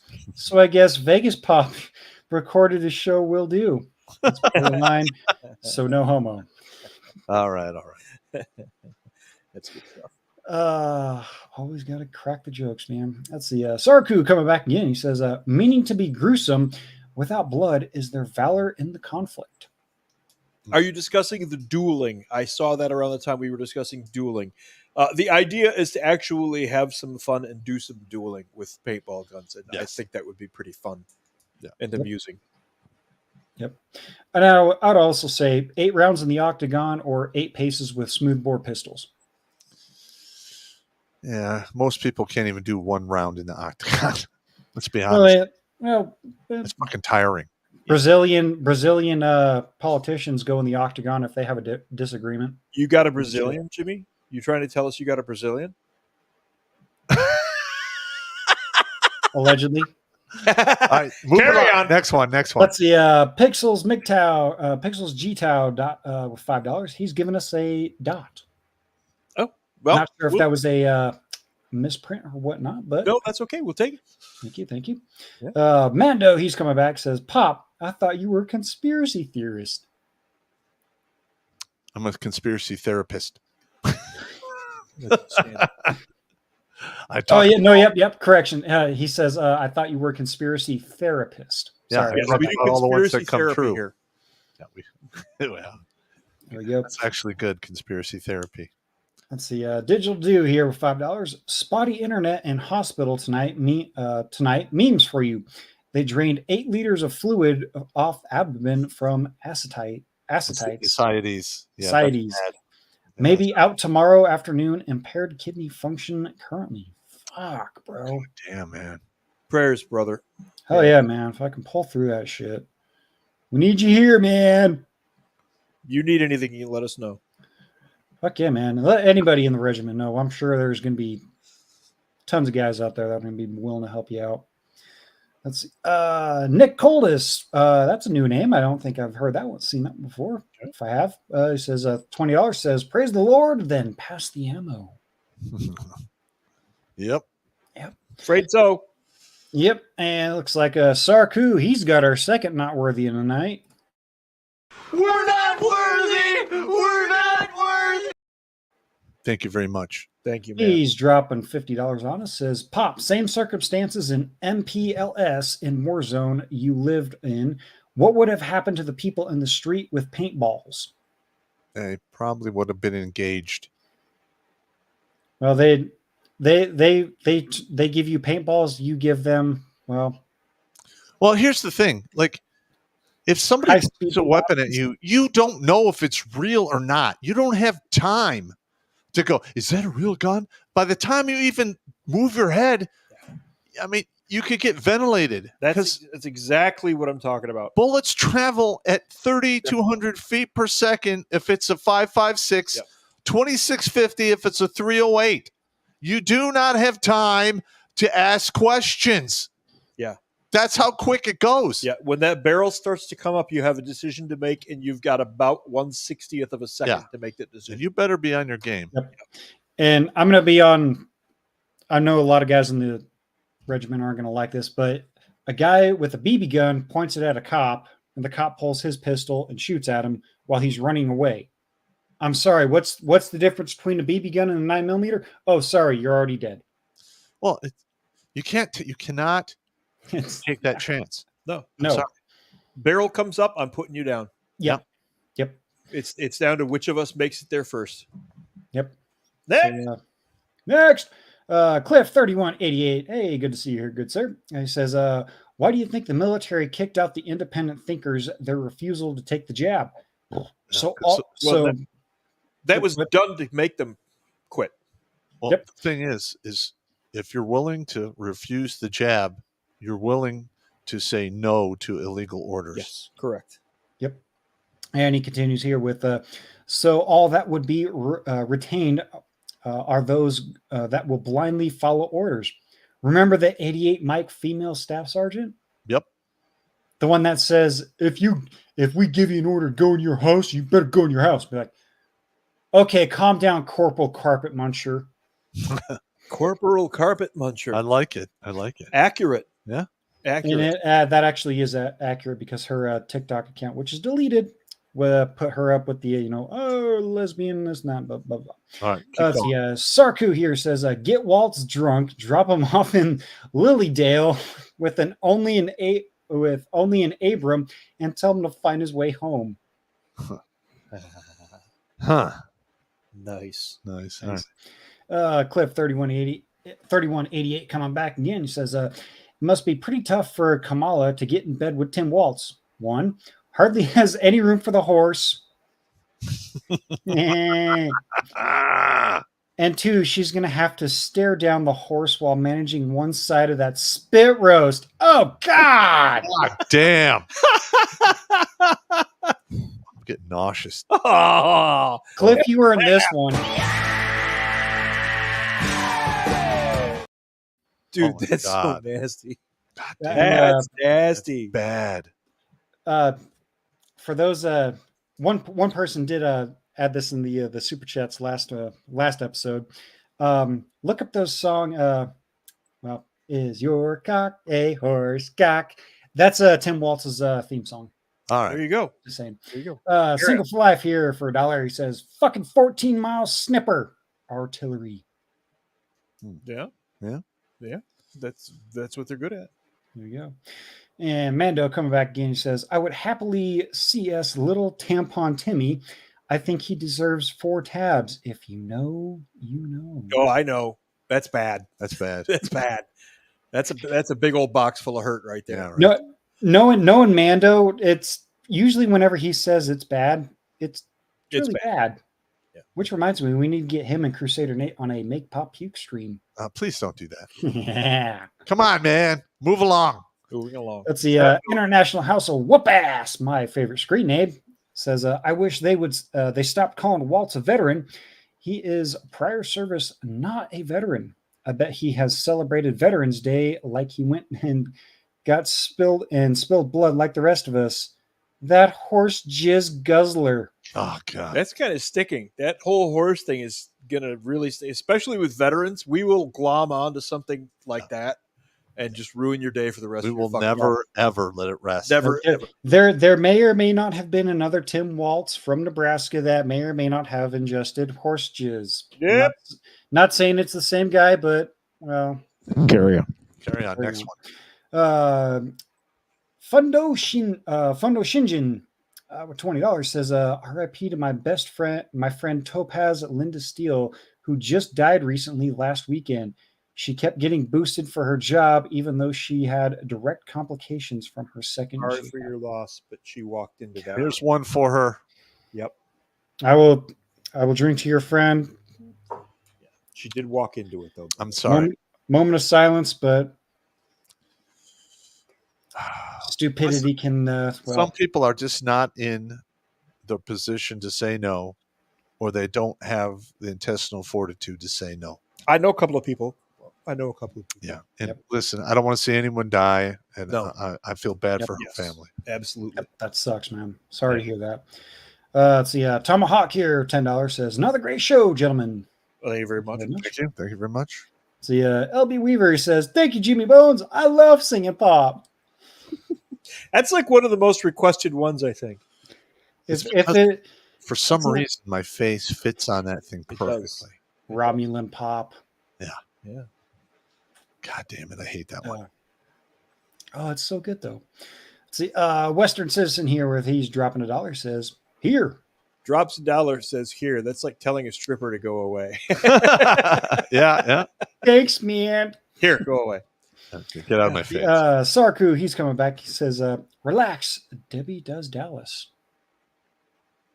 I'm not sure what the reference is there, but It's a porno. yeah, I know that's a porno, but I don't get where it fits in there. But that's okay. It's okay. That's I what- don't understand everything. That's what she said. That's what she said. Rule Man Life here with $5 says, based on what Tim Waltz did in his military career, my question to the audience is, do you want a commander like this in the field as a combat commander? Is it is better that he is retired when he did? Absolutely. Yes, but absolutely. And you can't have a guy like that running the country. Well, yes, but I'm glad that lives were saved because he's a pussy. Yes, I'll agree. I could just imagine Pop being in the back of the room during the briefing with Waltz up front. Someone's gonna die. Exactly what I would That's do. real though. That's exactly what happened. Yeah, he'd be like, "Shut up, Pop!" I'm like, Yeah. All right. Some of the harder units, if he screwed up once or twice, if he went over there and screwed up once or twice, some of the harder units probably would have taken him out and assisted him in fragging. Yeah, exactly. Well, I'm pretty sure if he would have told you to shut up, Pop, you would have just said, go smurf my balls, you horse hummer. Nice. If I knew about that back then, yeah. Carry on. Let's see. Sarku with $2 says, "Get the U.S. out of the UN." And then get the UN out of the US. Yeah. Yep. Absolutely. Oh boy, net guy, 1975. You can probably guess what he's asking for. Oh, here we go. Why?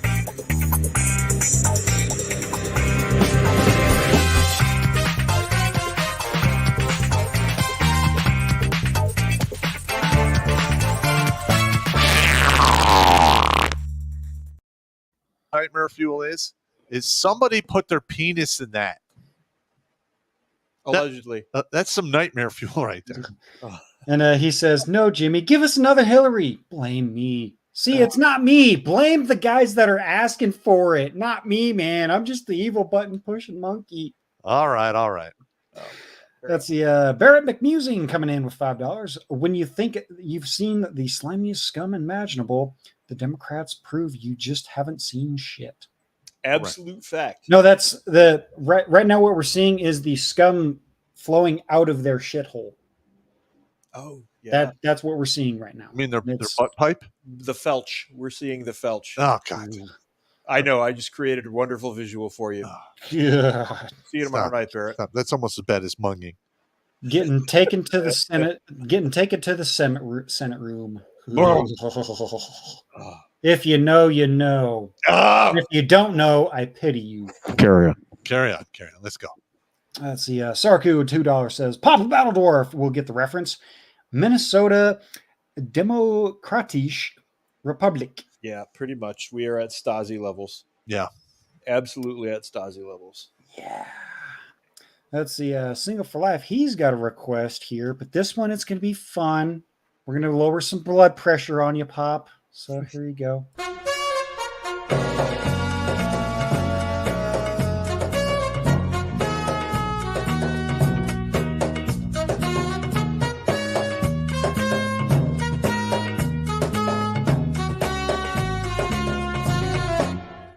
It was on a green screen. Nice. Allegedly. Yeah. Allegedly. That's fantastic. See, Red Comet 0079 with $5 says, "Firearms history is amazing, especially in regards to the 19th century. Started with muzzle loaders and ended the century with Maxims and Colt potato diggers, MGs. Any idea what the next step will be?" Let's see, machine gun toting drones and robots. Also, cartridgeless rounds. I think that's probably next. Yeah. Those have been around since the 80s with the G3, I believe. Yeah, but something that is effective and deployable. Right. Something. Yeah, Cool. something that's That's not experimental. They couldn't. Well, the thing with the cartridge-less ammo, the heat was too much.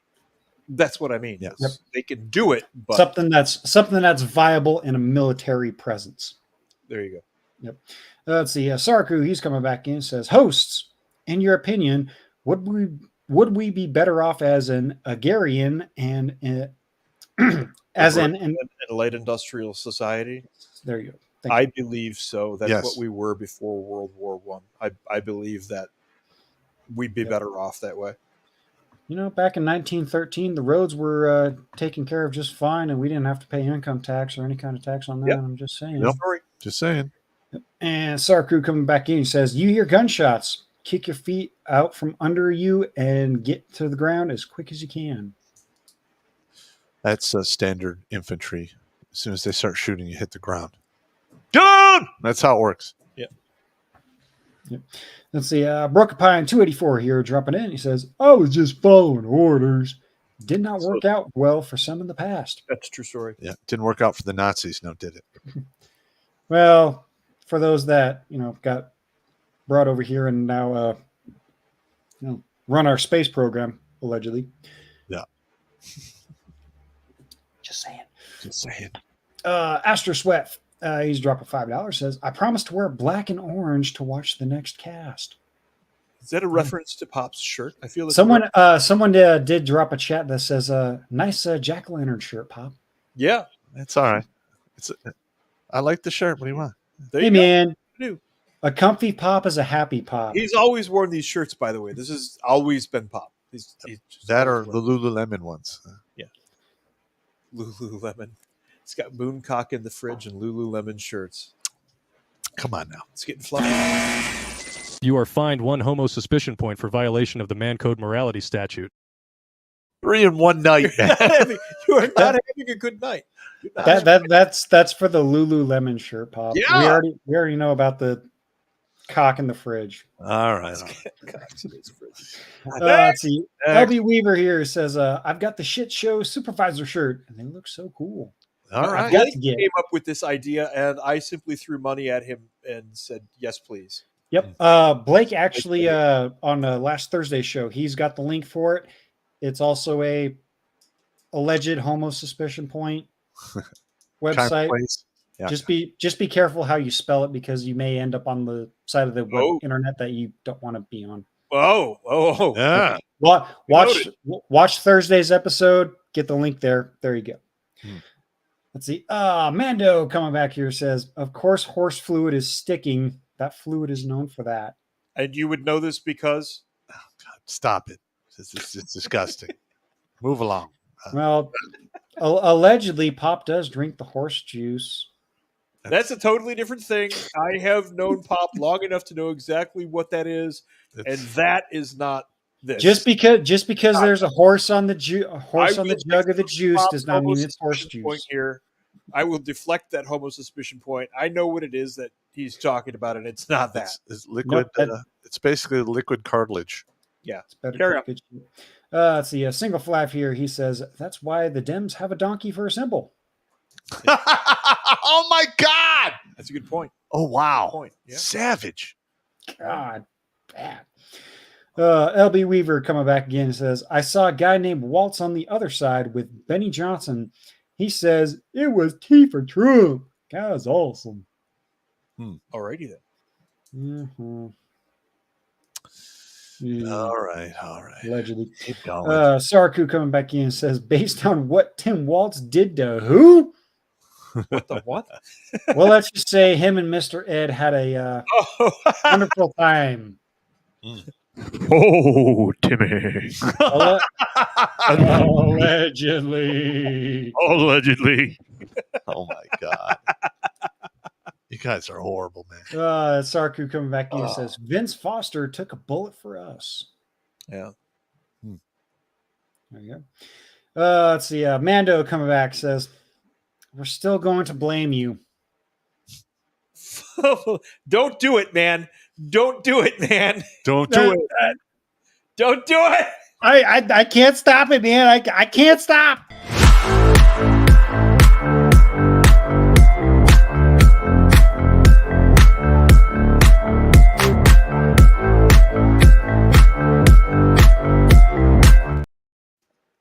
Oh God, kill me now. Mando, you sick bastard. That was only half of Pelosi, because even I can only take half of that. Ugh. That's also what she said. Carry on. Professor Blake, poo ass bastard. Professor Blake's poo ass blaster 3000. Fucking mouthful in a hand. Says, Pop, another friend of mine was watching your videos and called off his wedding because his fiance was cheating on him. Winning. Shocker. Was it was it or was it not with the male strippers that they ordered? Oh wow. I don't know. That's Asking for a friend. that's a feel good story right there. Yeah. Yeah. See, LB Weaver says, I love rugby shirts. Eleanor Rugby. Rugby is I that like a them Beatles joke? You just make a bad Beatles joke. As my wife says, punch yourself in the nuts. Punch yourself in the dick. I have been you've told me to do that a couple times before there, Battledore. So, and I have done that. That comes from House 6. That she likes to say that. There you go. Anyway, carry on. All righty, we'll jump over here to MIGTower.tv, and I'm sure MIGTower.tv is doing MIGTower.tv things. Best chat on the internet, guys. You know, if the conversation's a little bit boring and whatnot, the chat will spice things up for you. We got 40 people over there watching there. And the first chat here comes from Crazy Uncle. Says, can't listen until later, so just in case I am too busy with my own channel that I can't watch tonight, here's some beer money. Not He also specifically says, not for the strippers, aka STD-filled single mothers. Okay. Yeah. Like earlier, we just throw them $1 and tell them to fuck off. There you go. And MGTOW Ronan, he's got 2 $5 super chats here in a row. He says, the first one, it says, thanks for all you do, gents. Battledore, if Cammy and Tampon Tim get into the White House and they push gun confiscation nationwide, will that be the beginning of the two-way rifle range? Yeah, yes. I believe it will. Yes, it will. Yeah. I believe it will. Yep. Says, I know that is terrifying, and I don't want it either. None of us do. No. But is it better to die standing than live on your knees? Yes. Yes. And that's why I think that's what will happen. Yep. If they go for gun confiscation. Oh, looks like that was a duplicate chat there from MGTOW Ronan there. So I guess we'll move over to Odyssey here, where we got 27 watching and a few likes there already. And let's see, let me jump over here. God damn it. Big Mike's Raging Rectum, Wrecking Purple-Headed Prostate Puncher. Says, just got back from my school board meeting. Didn't see any commie fuckery today. Ooh, all right. Nice. Gentlemen, we all need to get involved in our communities. I can't do this on my own. Yes, I was on the phone for an hour this morning with some of the people from one of our townships talking about the election system that's being used and how we want to get machines out and what we need to do that. I'm heavily involved in my county. It's a matter of committing yourself to the time to do it and really getting involved. Yep. And for those of us who are military, you possess planning skills that none of these people have. A lot of the people that I talk to are like farmers or own a mechanic's shop, or one guy's a real estate agent. Yeah. They don't know anything about this stuff. So I walk in there and teach them how to plan, and they're like, oh, we can do that? I'm like, yeah. Write that down. Write that down. Yeah, sit down. Here, let me show you how. I've done a lot of that. I've done a lot of that sort of thing. Situation, mission, command, and signal service support. Carry on. There you go. Let's see. Johnny Coat Hanger. I forgot execution. Hopefully it's a plastic one and not a metal one. Just saying. It says, I pray for the 40,000 degree sunrise over Davos. Anyone else feel this way? I feel you, man. I feel you, but I don't want to see him when it get nuked, man. No, I'm to the point now where that one small nuke, like a 10 meg, I could deal with that. A Davy Crockett? Yeah. I could deal with that. Nah, man. I don't want to see that kind of carnage. They've earned it. Just don't watch the news then, Pop. Yeah, don't watch the news. I won't. Turn the TV off. Let's see. And let's go, Brandon here. He says, thanks for what you guys do. You're welcome. Oh, yeah. Thank you, good sir. All righty. Let's see here. We'll jump over to D-Live here. Oh, I got to do a quick refresh. I left my shit open too much. That's what she said. See, no lemons over there, but oh yeah, I forgot D Live got rid of the viewership. You bastards. We can't see how many are there. Yeah, fucking Why would they do that? bastards. I don't Were know. people getting their feels hurt? I think so. Yeah, probably. And over on Twitch, we got 12 watching over there. Okay. Yeah, let me jump over to Pop's Twitter page. How many people we got over there watching? We got 50 over there. Yeah, Hey, it's growing. 50, hell yeah. Yeah, like I said, even if they, ignore the bullshit, follow the right people, you'll have a good time on Twitter. Trust me. You got your Twitter open over there? Yeah, I'm looking at it right now. 26 actual, all spelled out. TWOSIX actual. ACTUAL. All right. All righty, we'll jump over here to the emails here, jump into the Cash Apps here. We got HKC. He's throwing $5. Says, thanks, guys. You rock. Why, thank you very much, sir. Thank you. Thank you. Let's see. Paul, he's dropping $20. Says, ding dong, who's there? Not Susan. Too soon? No. Too soon. No, it's never too soon. Oh, wow. Was that a YouTube joke? Where do we send the flowers? Oh, no. Maybe. Shame. We got one more over on YouTube and 3 more over on... 5 more over on Rumble. All right. All right. Yep. Let me see. We got one more from Ryan here. All right. Says, did you get my email about my family? Let's see. Don't know. I don't recall seeing one of those. Listen, if we didn't get it, send it again. Yeah. And in the subject line, put family, and then we'll know who it is. Yep. We get a ton of emails, guys. Yeah. Yep. Yeah, guys, if you guys want to send in an email, send in your screen name as the title head so that we know who you are and whatnot. Yeah. And between the primary, the promotion, the social, and the updates, I get somewhere between 200 and 300 emails a day. Yeah. It's pretty crazy. All righty, we'll jump over here to YouTube to clean up the mess and whatnot. We got Mighty Mouse Malibu here. It says, Pop needs to start. Oh, excuse me. Pop needs to start a weddings destroyed counter. Ooh. That's a good idea. Oh, interesting. Yeah. Interesting, because I know there's a number out there. I know we got 2 or 3 guys out there who've Yeah. credited me for saving them from the the mirage. Yeah. You saved me from that crazy bitch, man. Thanks. Fucking mirage, man. I mean, it happens. It happens. Yeah. Yep. And Brian Young here with $10 says, said it before, I'll say it again. Thank you for TP for being here. We need you, sir. I'm $4.97.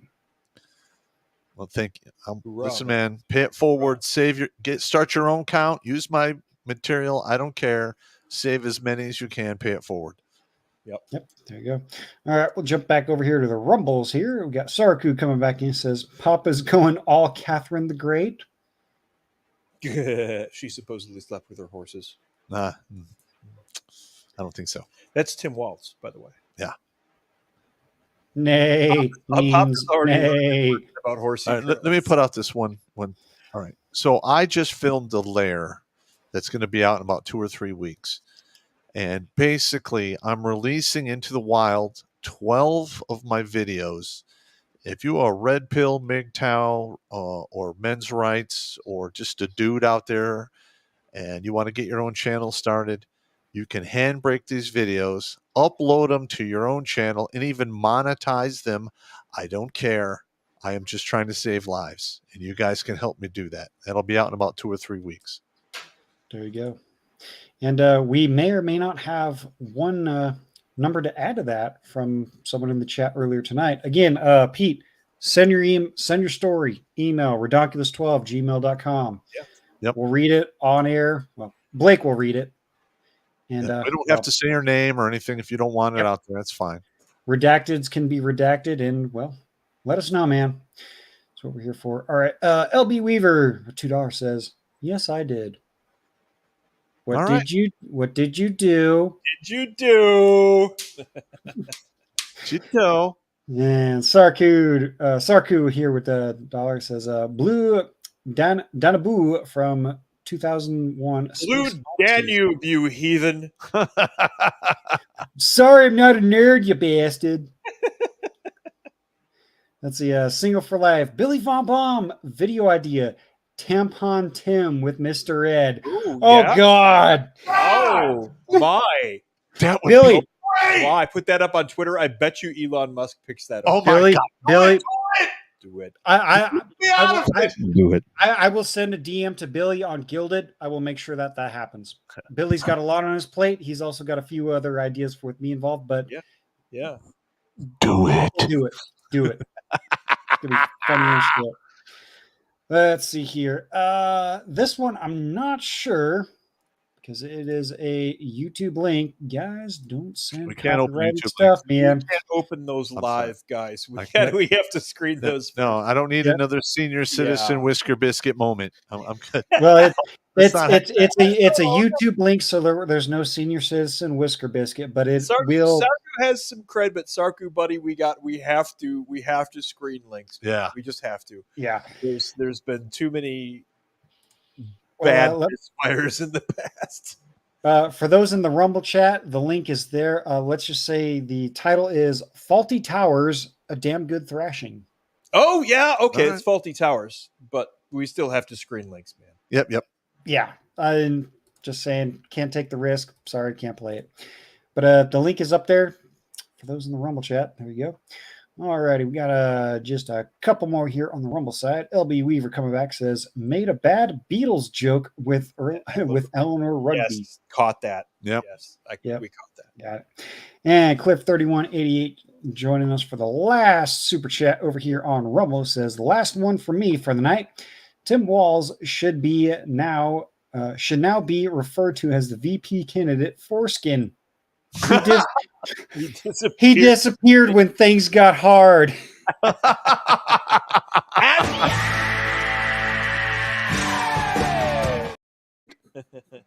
Oh, That is God. That's brutal.